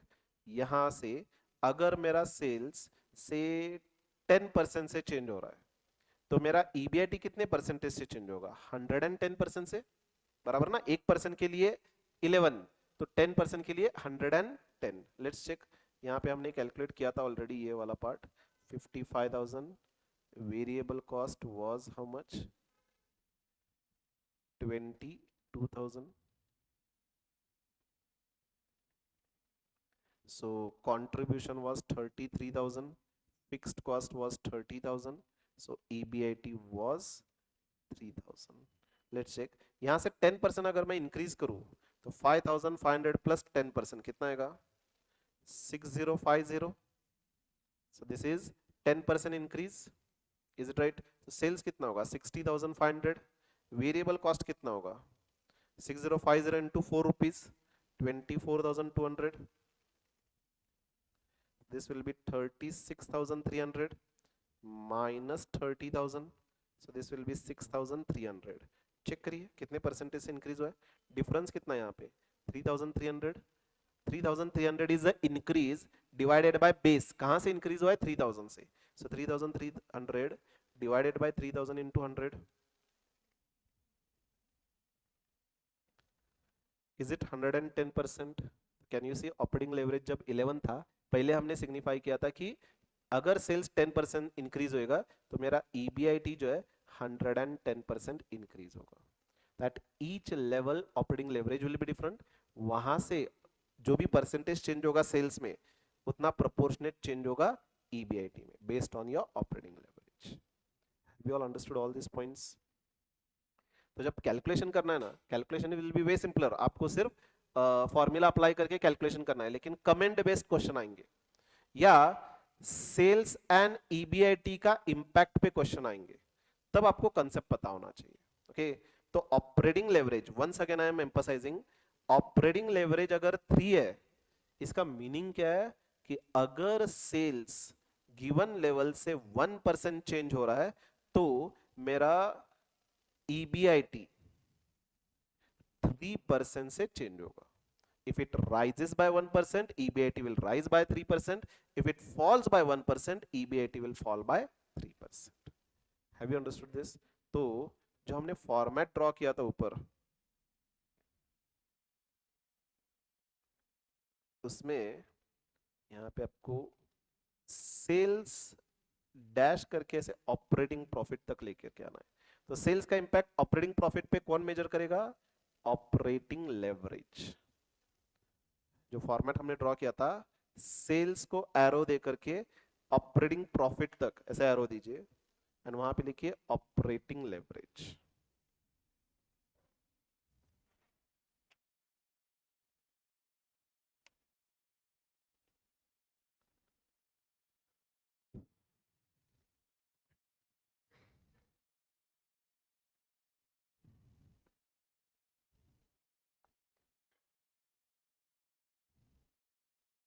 Done.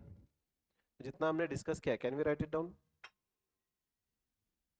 Heading लिखिए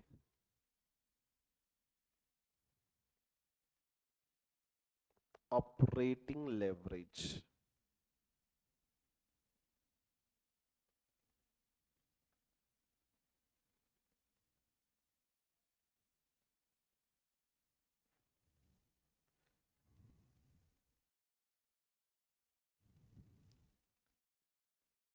It is ability of firm to use operating fixed cost.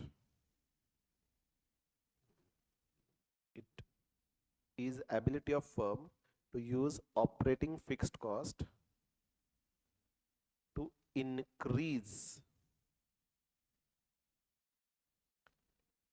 effect of change in sales on change in EBIT.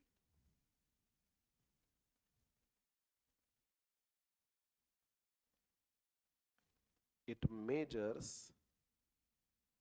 operating risk.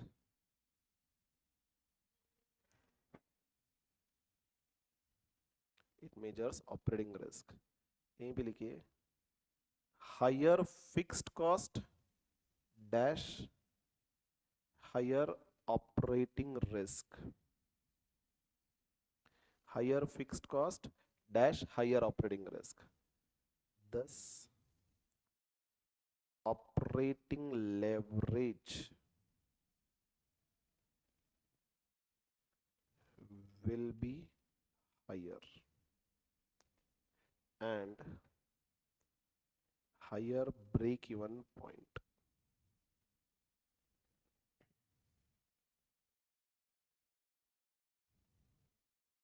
And ulta, lower fixed cost तो lower operating risk,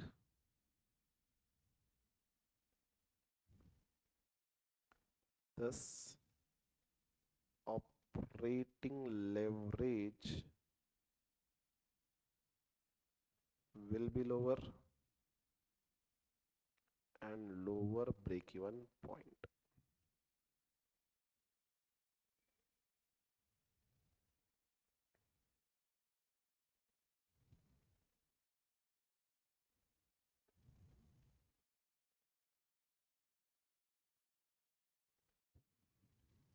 this we can say this is first point, this is second point. Now write down third point, formulas.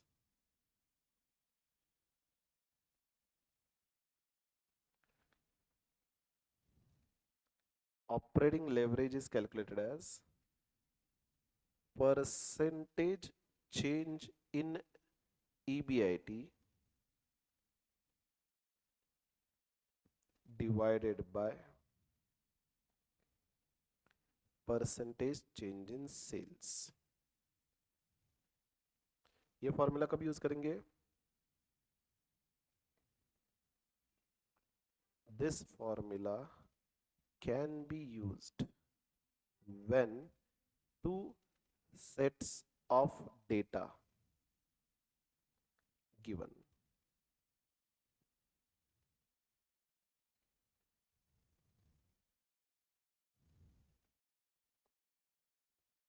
And operating leverage is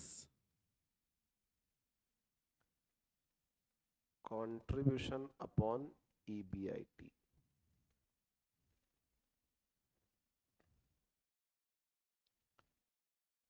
When single set of data is given.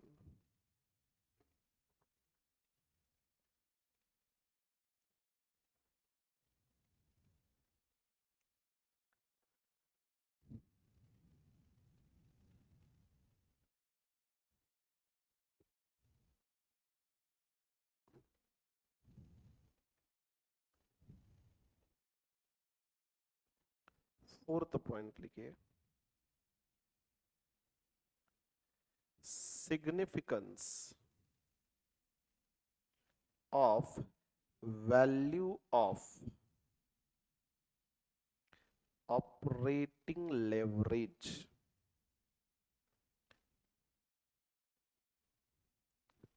Bracket में degree of operating leverage, DOL मतलब degree of operating leverage.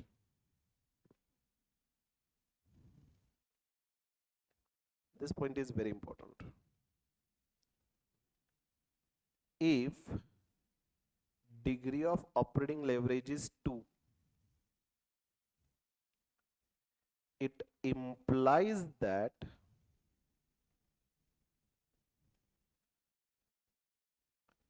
1% change in sales will result in 2% change in EBIT.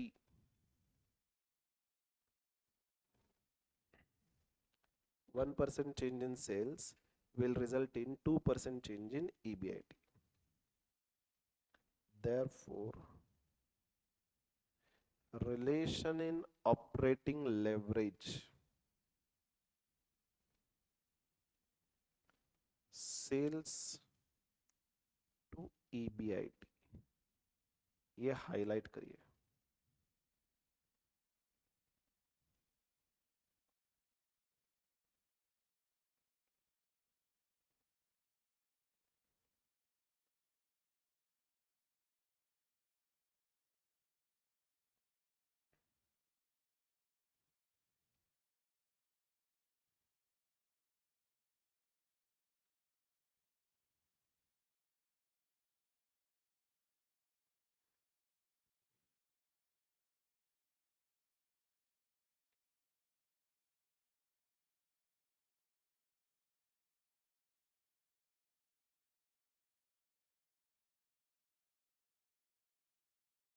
Done.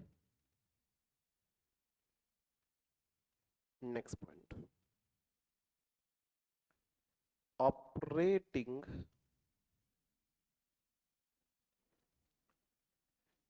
break even point. Operating break even point.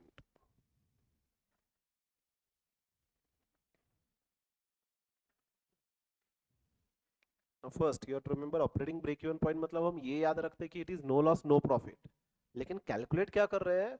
Level of sales at which operating profit is 0. क्योंकि आगे जाके हम financial break even point calculate करेंगे, so that will be also no loss no profit, but वहां पे calculation अलग होगा, combined break even point अलग होगा।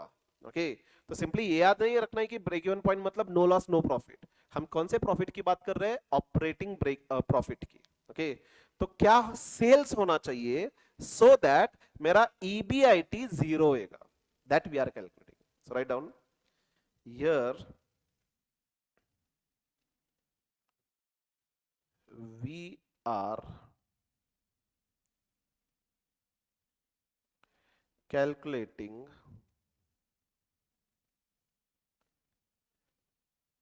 that level of sales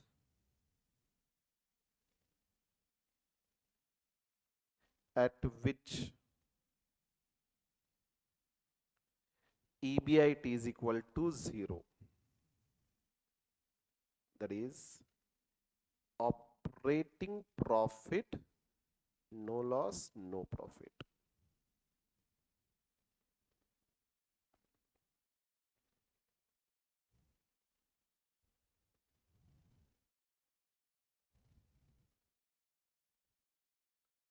Next line, write down formula. Operating break-even point is calculated as fixed cost divided by contribution per unit. अब यहाँ पे जो आंसर आएगा वो सेल्स आएगा, वो सेल्स रुपीज में आएगा या यूनिट्स में आएगा? ये यूनिट्स में आएगा। And second formula, operating break even point is equal to fixed cost divided by profit volume ratio। And यहाँ पे जो आंसर आएगा ये रुपीज में आएगा, fixed cost divided by profit volume ratio. अब ये प्रॉफिट वॉल्यूम रेशियो क्या होता है? Profit volume ratio, this is calculated as contribution upon sales into 100, मतलब सेल्स का कितना परसेंटेज हमें कंट्रीब्यूशन मिलने वाला है, ये हम कैलकुलेट करते हैं।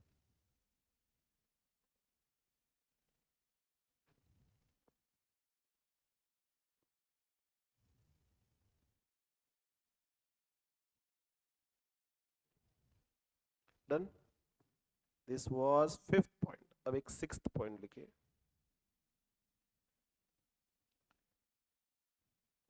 You can say important points, इसमें मल्टीपल पॉइंट्स लिखने हैं। At break even point operating leverage is undefined.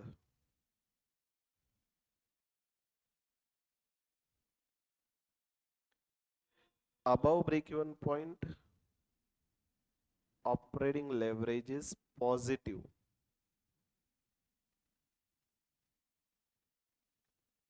Below break-even point, operating leverage is negative. And fourth point is important. As sales rises above break-even point, dash करके, operating risk reduces, so again dash करके, thus operating leverage falls.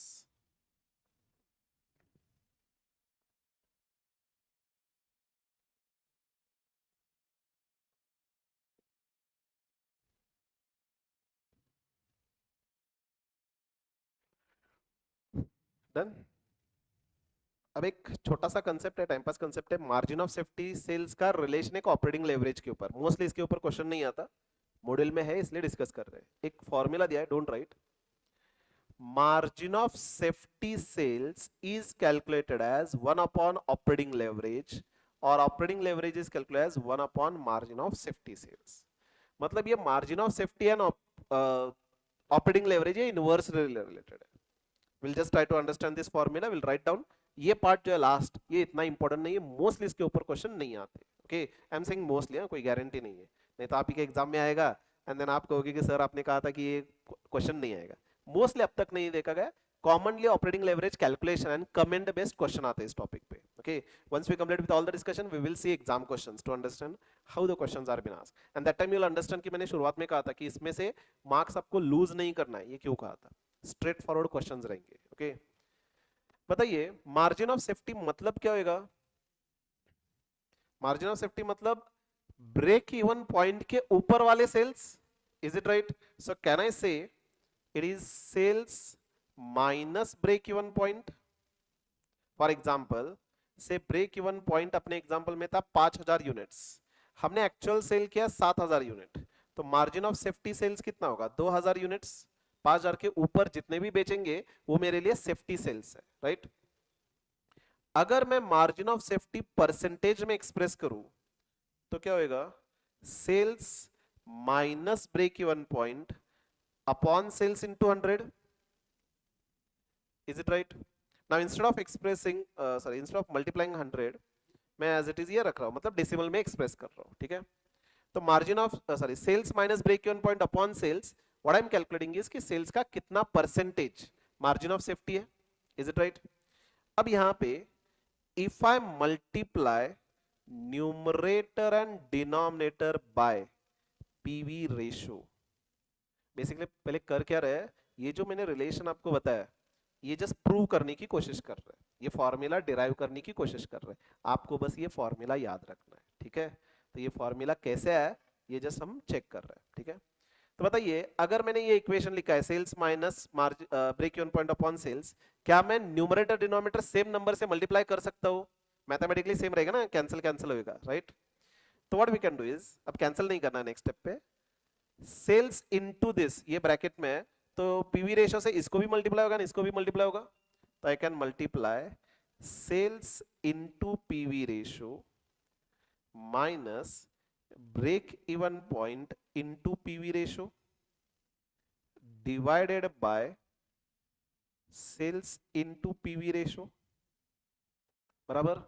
मुझे आप बताएंगे sales into PV ratio क्या आएगा?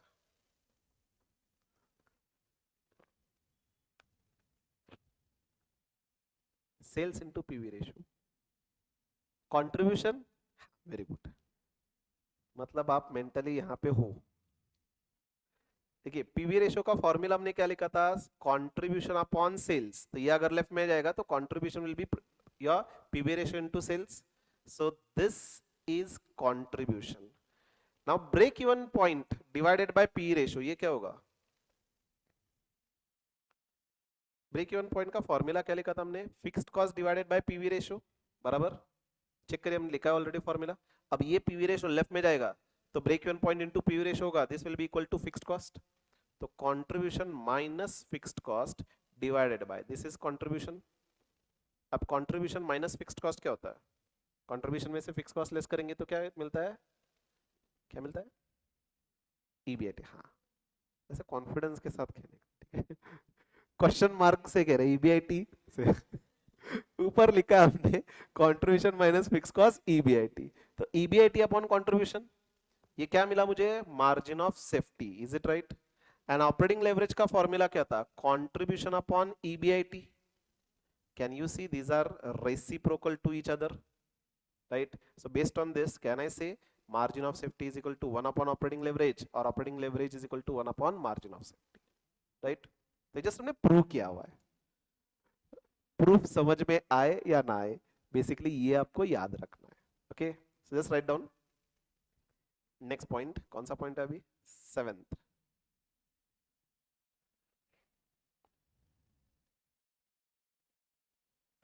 Margin of safety sales and break even point, margin of safety sales and break even point.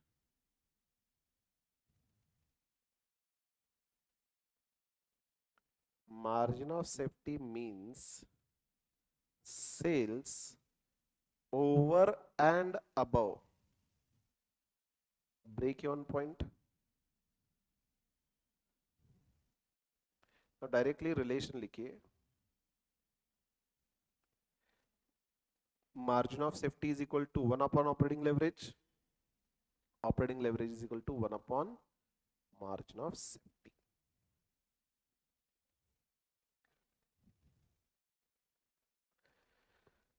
Margin of safety sales, ये मैंने MOS लिखा है मार्जिन ऑफ सेफ्टी सेल्स को. तो margin of safety sales mean sales over and above break even point. Relation margin of safety is equal to 1 upon operating leverage, और operating leverage is 1 upon margin of safety. बताइए proof लिखना है आपको? नहीं, हमें logic वगैरह नहीं चाहिए, हमें बस इतना याद रखना है. एग्जाम के लिए क्या रिलेवेंट है बस उतना ही बताइए, ठीक है?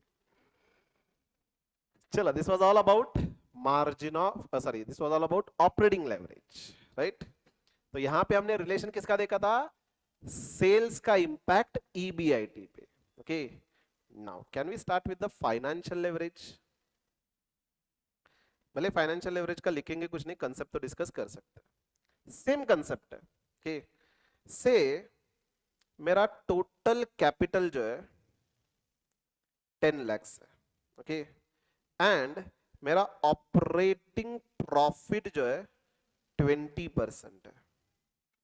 नाउ फर्स्ट केस, मैंने इक्विटी शेयर से पूरा का पूरा 10 लाख प्रोक्योर किया. जितना मुझे फंड्स रिक्वायर्ड है मैंने इक्विटी शेयर से प्रोक्योर किया हुआ है. ओके, से पर शेयर सपोज 100 फेस वैल्यू है, तो मैंने 10,000 इक्विटी शेयर इशू किया है.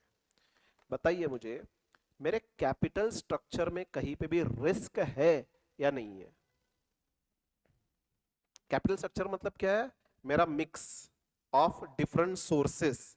मेरा 100% इक्विटी फाइनेंस कंपनी है. Is it right? So is there any risk in my capital structure now in this example? Risk है क्या नहीं है? हमने कल से डिस्कस किया कि जब भी डेट कंटेंट होगा, लोन होगा, तब रिस्क होगा ना. अब बताइए, इक्विटी शेयर से 100% प्रॉफिट फंड्स प्रोक्योर किया है, प्रॉफिट अगर हो या ना हो, रिस्क तो नहीं होगा. अगर प्रॉफिट नहीं है तो इक्विटी शेयर होल्डर से कह सकते कि डिविडेंड नहीं देंगे, राइट?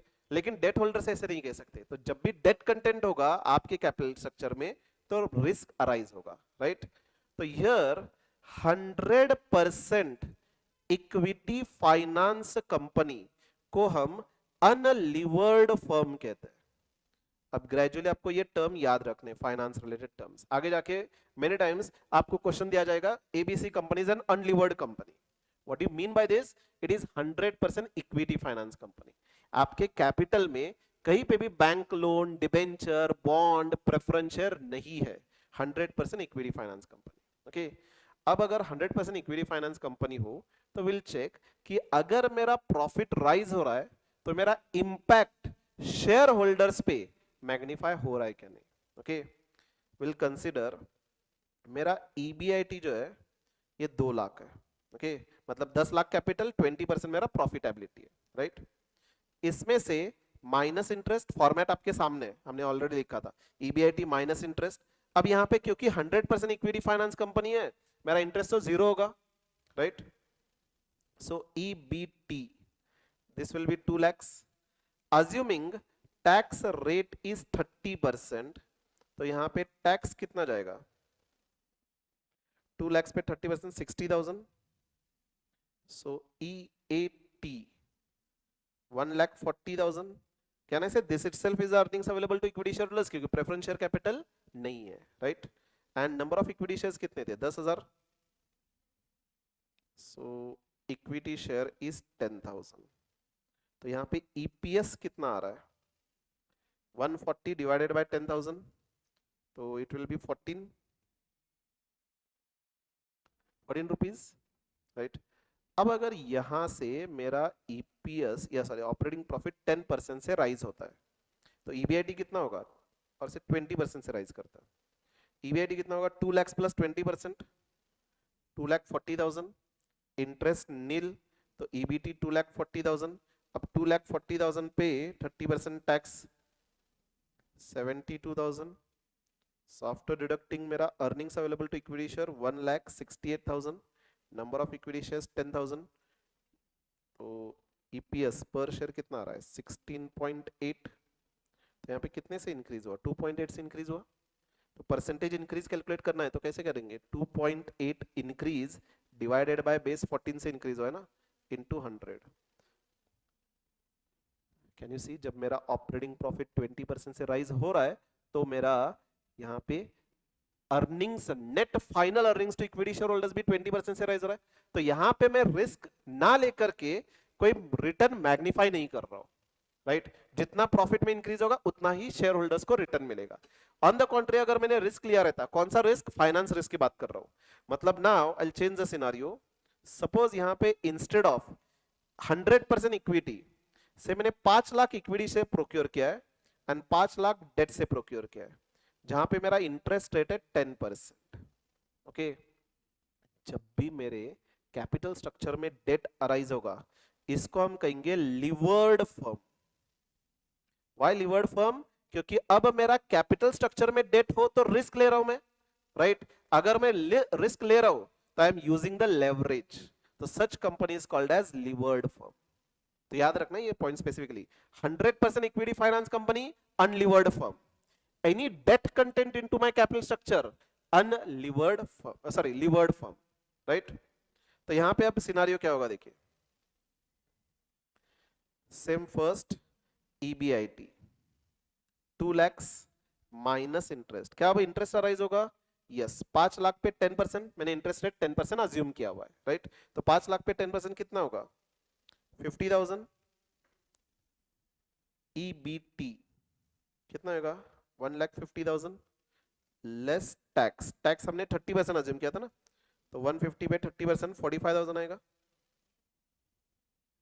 तो earnings available to equity share holder कितना होगा 1,05,000. नंबर ऑफ इक्विटी शेयर्स कितने होंगे? अब 10,000 नहीं होंगे ना, क्योंकि हमने 5 लाख कैपिटल प्रोक्योर किया. पहले 10 लाख इक्विटी से कैपिटल प्रोक्योर किया था ना पूरा. तो 10 lakh divided by 10, sorry 100, 10,000 share से. अब अगर मैं 5 लाख ही इक्विटी शेयर से प्रोक्योर कर रहा हूं तो इक्विटी शेयर कितना इशू किया रहेगा मैंने 5,000. तो यहाँ पे नंबर ऑफ इक्विटी शेयर्स 5,000. तो EPS कितना आएगा, कितना 21. ओके. फर्दर अब अगर अपना यहां से 20% राइज होता है तो कितना होगा 2,40,000. क्या मेरा इंटरेस्ट भी राइज होगा? मेरा जब प्रॉफिट राइज हो रहा है क्या इंटरेस्ट राइज होगा या इंटरेस्ट कांस्टेंट रहेगा? इंटरेस्ट कांस्टेंट रहेगा ना, ये फिक्स्ड कॉस्ट है. तो 50,000. तो EBT 1,90,000. अब 1,90,000 का 30% टैक्स जाएगा 57,000. तो after deducting 1,33,000. Then number of equity shares 5,000.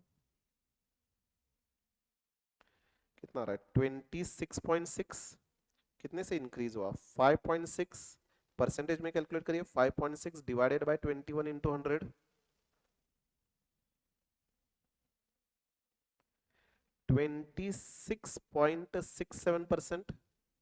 Now can you compare this? Earlier जब मेरा प्रॉफिट 20% से राइज हो रहा था, final earnings available to equity share holders भी 20% से राइज हो रहा था. क्यों? क्योंकि मैं रिस्क नहीं ले रहा था.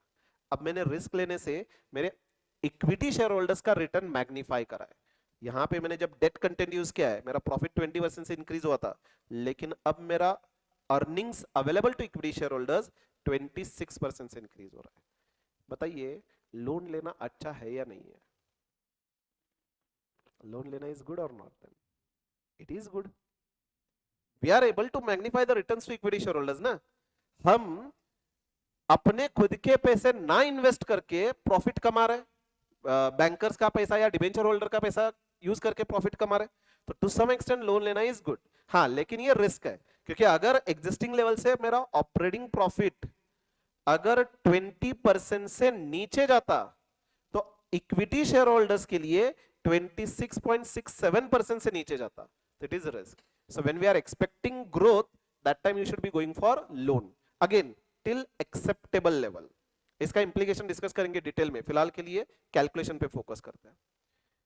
तो यहां पे 26.67 means when percentage change in EBIT is 20%, percentage change in EPS is 26.67%।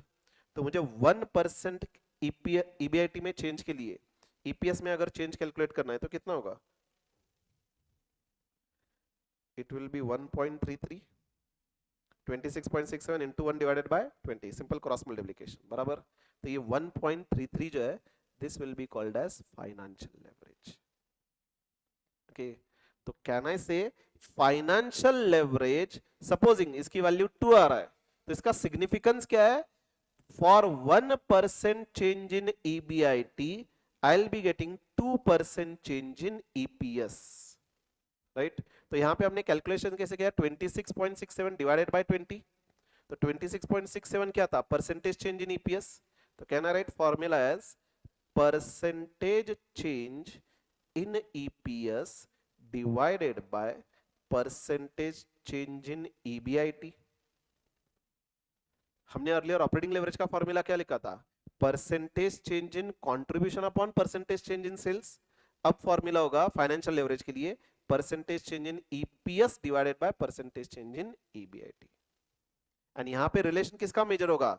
EBIT में चेंज का EPS पे मेजर होगा, राइट। ये वाला फॉर्मूला कब यूज करेंगे? जब दो सेट ऑफ डेटा दिया है तभी परसेंटेज चेंज कैलकुलेट कर सकते हैं। लेकिन अगेन यहां पे अगर ये second information is not been given, तो देखिए अर्लियर जब ऑपरेटिंग लेवरेज कैलकुलेट कर रहे थे हमने क्या करा था? ऑपरेटिंग फिक्स कॉस्ट की वजह से लेवरेज आता है ना, ऑपरेटिंग फिक्स कॉस्ट के ऊपर कंट्रीब्यूशन, नीचे EBIT लिया था, तो इसी का रेशियो लिया था ना हमने, contribution upon EBIT। This was a formula for calculation of operating leverage. अब फाइनेंशियल लेवरेज में इंटरेस्ट की वजह से रिस्क अराइज हो रही है, तो इंटरेस्ट के पहले EBIT डिवाइडेड बाय मैं EBT करूं, I should be getting same answer. Check करिए, 2 lakhs डिवाइडेड बाय 1,50,000 कितना आ रहा है? Are you getting same answer? तो can we write down one more formula for financial leverage as EBIT divided by EBT। वैसे हम impact तो EPS में मेजर कर रहे हैं, लेकिन टैक्सेशन का इंपैक्ट 30% तो हर जगह सेम ही होगा ना, so we can ignore the impact of the taxation, straight away I can take EBIT upon EBT। This will be another formula for calculation of financial leverage. Have you understood this? And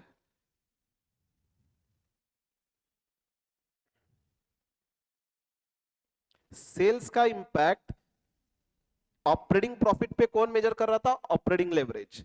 अब operating profit का change, इसका impact EPS पे कौन measure करेगा? Financial leverage. तो ये operating profit से arrow करिए EPS तक, और इसको लिखिए फाइनेंशियल लेवरेज।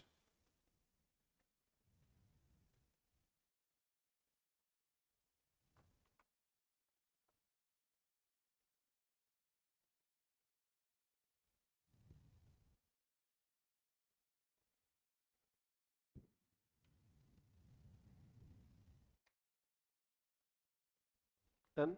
ये इंपॉर्टेंट है, आपको ये रिलेशन बहुत अच्छे से याद रखना है। रिपीट अगेन, देखिए ऑपरेटिंग लेवरेज का मीनिंग क्या था? Ability of firm to use operating fixed cost, बराबर।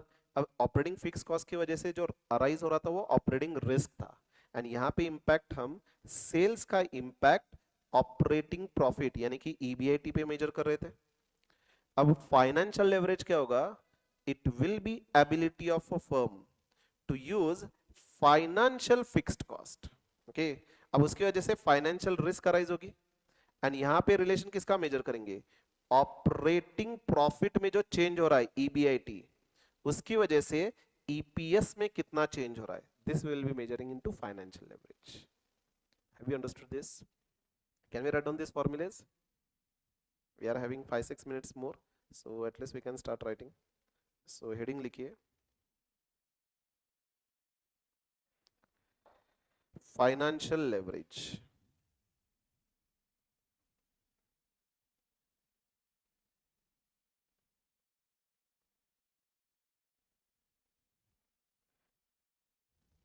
first point, it is ability of firm to use fixed financial cost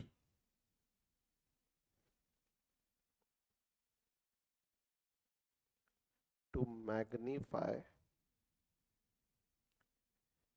effect of change in EBIT on change in EPS.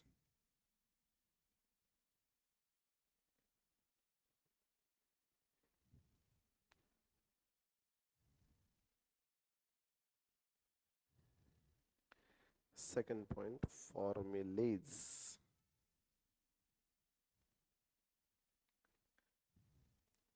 First, financial leverage is calculated as percentage change in EPS divided by percentage change in EBIT.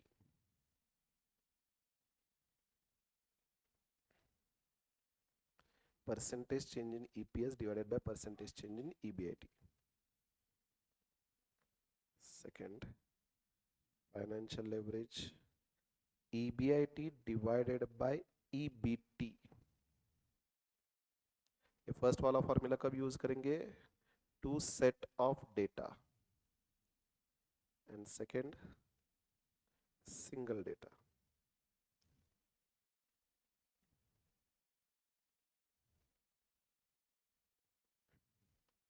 अब यहाँ पे EBT मतलब क्या लेना है आपको?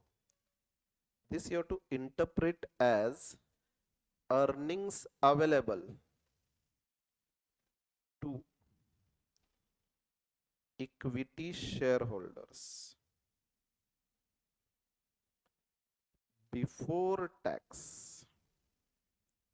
earnings available to equity shareholders before tax. EBT का interpretation ये लेना है.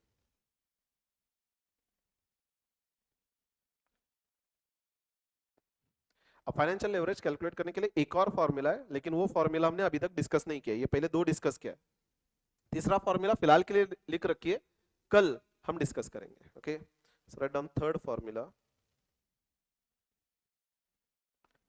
Financial leverage is equal to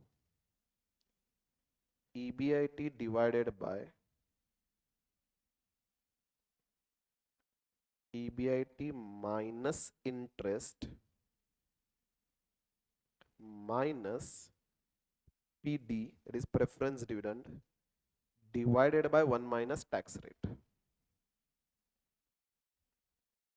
यहाँ पे लिखना है तो लिख सकते हैं PD मतलब प्रेफरेंस डिविडेंड.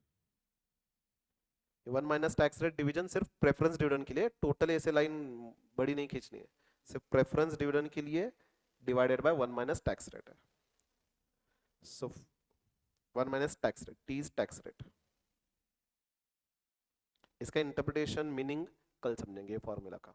तो financial leverage is calculated as EBIT upon EBIT minus interest minus preference dividend upon 1 minus tax rate. Okay, so remaining part of financial leverage and last part रहता है कंबाइंड लेवरेज, वो हम discuss करेंगे and then we have to start with the examples. So tomorrow will be starting with the examples. Okay, will conclude for now.